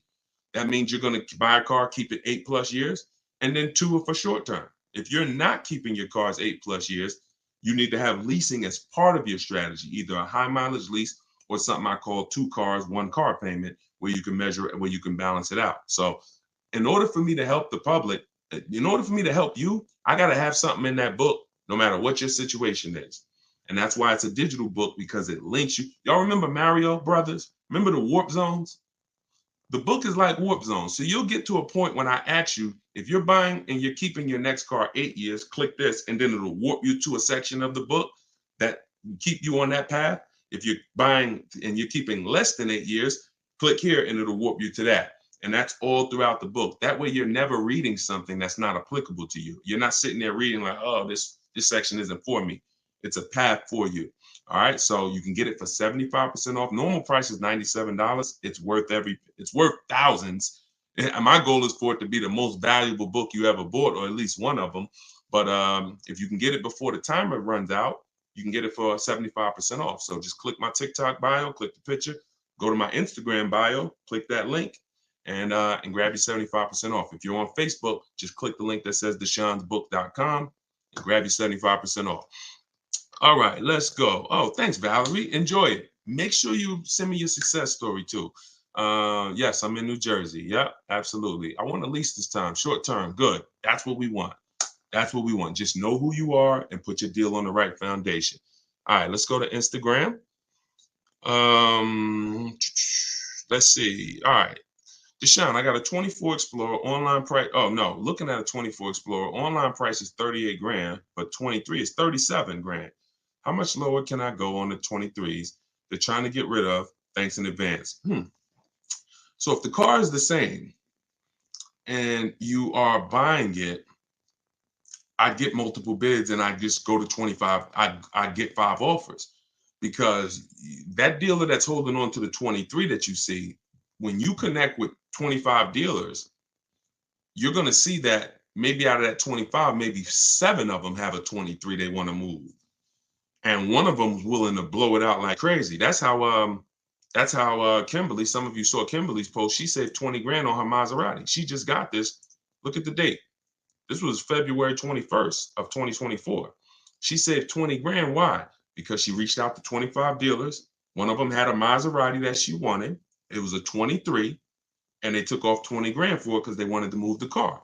She ended up getting it right here. This is it. And that, in fact, she got a different one, because that dealer that wanted to take off 20 grand, a dealer closer said, all right, I'll beat that offer. And she ended up getting this one. But if you connect with enough dealers, then you'll find that dealer who's like, listen, I really got to move that 23. You might be talking to a dealer right now that has that 23, but they're not desperate enough yet. They're not hurting enough yet. You want a dealer that you can connect with, and they look and say, man, we need to move this 23 because we don't want to be stuck with it. So that's why it's always about multiple offers. I don't ever listen, don't ever ask me about one car. Deshone, man, I'm looking at this car. How do I get them down? That's not what I teach. You're out leveraged. All the power's in their hands. You talk to me about, Deshone, these are my top 3, 4 cars. Deshone, this is my top offers. It's always multiple offers. And that's the only way I could talk to you. I can't mix my system, which is water, clean, smooth, crystal, refreshing, beautiful, uplifting. Like, that's my system. I can't mix that with oil, this old way you shop, which is 1-to-1. And, I just like that one car. Let me get them down. No. That car, there's plenty duplicates of that car. And what you need to do is you need to be in a position where you can see those duplicates and you can see who's going to sell it for the most. That makes sense? If that makes sense, everybody type a 1. If y'all clear on that, that's the difference between negotiating 1-to-1 and negotiating 1-to-many. 1-to-many is getting bids. 1-to-1 is old, traditional, out leverage, buyer's remorse. Always wonder if I could have paid more. Could have paid less. We don't do that. My pleasure, Raym. I see you. All right, let's go. Let's keep the questions coming.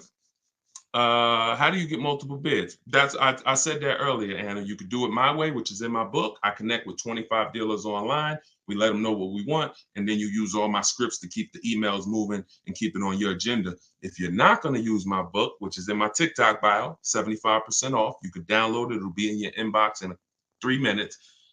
Then what you need to do is find the car you want, come home, call at least 5 local dealers, ask for the sales manager, and you need to get offers from the sales manager. I would only speak to the sales manager. And this will only work until a lot of people start doing it, because after a while, people are going to be, why is all of a sudden all these people calling asking for the sales manager? So,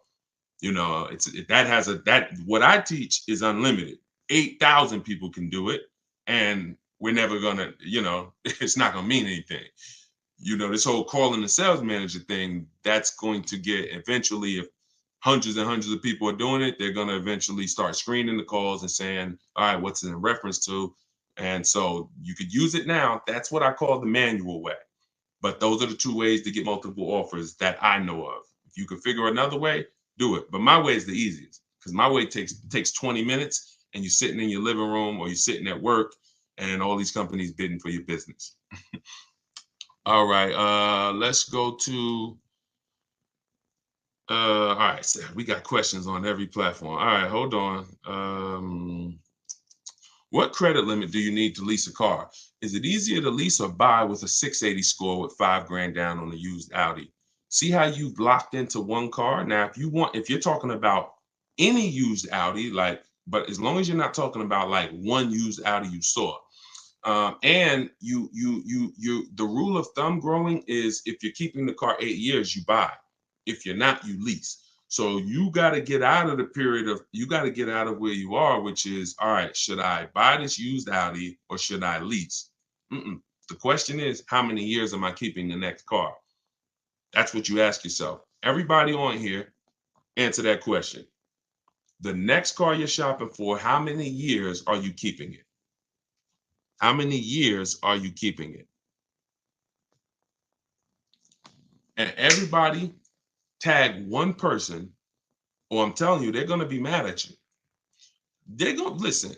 If you don't think your friends are going to find out a year from now when they tell you, man, I made this stupid car deal and it is like, I can't get out of it. And you say, man, you listen to this guy, Deshone, the auto advisor, and no, I don't know him. You got to go follow him. Oh, and then they find out you've been on these live shows and you ain't tag them, you ain't tell them, you ain't share the video with them.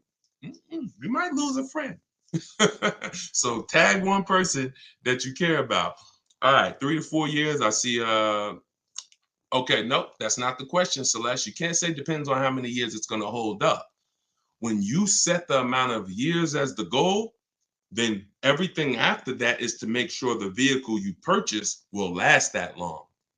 See, if you go in to purchase a vehicle and say, well, I hope if it lasts 8 years, if it lasts 10 years, I'll keep it that long. Chances are it won't. But if you say, you know what, I want to be a long-term person, I don't need to switch cars every 3, 4, 5, 6, 7 years. I could keep a car 8 years, 10 years. I'm fine with that. Then that means everything you do after that, I mean, you could use my process, because I'm going to make sure you buy a quality car that will last that long under your budget. But you have to set the goal. You must set the goal. So let's get out of the gray area and set the goal. Deshone, I'm not a long-term person. I only want to keep this car 6 years max. Perfect. All right. Let's go. 2 years. Okay. 2 years. That's going to be, it's not really any car that you can get that you can keep for 2 years and not lose money. You're losing too much value. You lose 20% the first year. The moment you buy it, you lose 20%. And then the next year, you're going to probably lose 15%. It's not many things in this world you can buy, lose 35% of what you paid for it, and then go and sell it. And that's the same way when you go out to year 3, year 4. That's why we say you don't sell a car or replace a car you bought until 8 years. Because anywhere before that, you're losing too much value compared to someone who's leasing. But 2 years, you got to find something that you can keep for at least 3, and then you lease. And here's what I'm going to tell you. When you shop, see, when y'all learn to shop without, you use what I'm telling you, you should be test driving new cars and leases, and no one's rushing you. You're in here, and look, we need to bring the people who are listening to me, you're going to have fun shopping for your new cars and your leases. You're going to have fun going into dealerships, test driving, knowing you're not buying in the dealership. So I'm here to test drive, and you can enjoy a weekend of test driving to decide what you want. It's a real fun experience when you go to one dealer. Saturday morning and you test drive and you're like, okay, now let's go see that competitor car because we're trying to narrow it down to our top choices. And you're test driving and, hey, can we talk to you? Can we just show you the deals? No, no, thank you. Let me get your car. We got some other cars to drive. That's power. That's fun. That's like the kids, if the kids are with you, they'll enjoy that. You know what the kids don't enjoy? Daddy, you told us we were going to drive 3 cars today. Why are you spending all this time? You're sitting at the desk with the salesman. You don't know. My son, they're all making a deal. Daddy's trying to make a good deal. You ruined it. Even your kids could tell you that was wrong. This is wrong. Dad, we're supposed to be seeing what the family wants. That's shopping.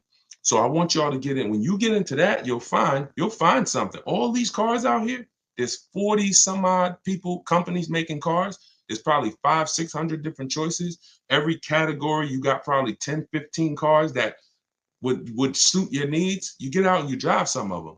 You will find something that you actually love enough to lease it and keep it 3 years. The reason why people want to get rid of cars in a year because they rush their shopping process. They rush the shopping process, got the vehicle, find out, 3 months in, you know what, I don't really like this. You rush the shopping process. That's why step 4 of my book, I got a whole step. It's called shopping, not buying. Shopping, not buying. and we're not going to mix those two terms. Shopping is deciding what we want. Once we decide what we want, we come home and we buy it. Papa Bear, you with me? Okay. All right. Yeah, let's go. All right, let's keep the questions coming on YouTube and Facebook. All right, we're going through. We're bringing questions from every platform. So being pre-approved makes it easier for them to let you test drive. Look at that. That's a shame. Let you test drive? You kidding me? I'm here. In my book, I teach you how to call the dealership. Hey, my name is such and such. I teach you how to I like to ask for the best salesman there because that's the only time you're going to work with a salesman is on a test drive. Hey, do you have a such and such that I can come in and drive? Okay, perfect. When can I come in? Oh, okay. I'll see you then. That's it. I'm here to test drive. Anything else they took. Now, we don't do this with used cars. You cannot test drive a used car. This is for new cars and leases. Used cars, you're not going to test drive that car until you found your deal online. And that's the last step before you shake the person's hand and say, I'll take it. Because if other than that, you're going to waste a ton of time test driving cars that you end up not buying. But when it comes to new cars and leases, let us test drive. Please, we're about to make a $50,000 transaction. You owe me a test drive. So no, listen, you're dealing with the wrong people. And you could have called the wrong salesman. When I say you're dealing with the wrong people, you literally, it's the small things that matter. When we call for a test drive, we're asking for the best salesman there. Who's a salesman that everyone knows, everyone loves? Oh, that's Tom. Hey, Tom, how you doing? I'd like to come and test drive that Nissan Rogue. What days you there? Oh, I'll be here. All right, perfect.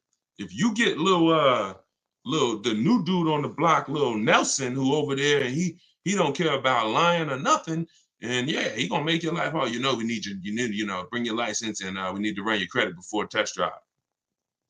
These little details, I promise you, they matter. I've been on the inside. I seen little Nelson.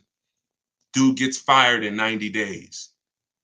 Little Nelson over there. What happened to Nelson? You knew he was going to get fired. But what's happening in that 90 days? Dude is doing damage. Dude is doing damage. All right. Bruno, YouTube said, I bought an Acura MDX 2020. I owe $27,000 in a loan. I got offers around 17, 18. What should I do with this negative equity? We talked about that earlier. Only thing you could do is you want a new car. Is you could, if those are your highest offers from CarMax, Driveway, Carvana, KBB Instant Cash Offer, those are the highest offers we're gonna get in most cases.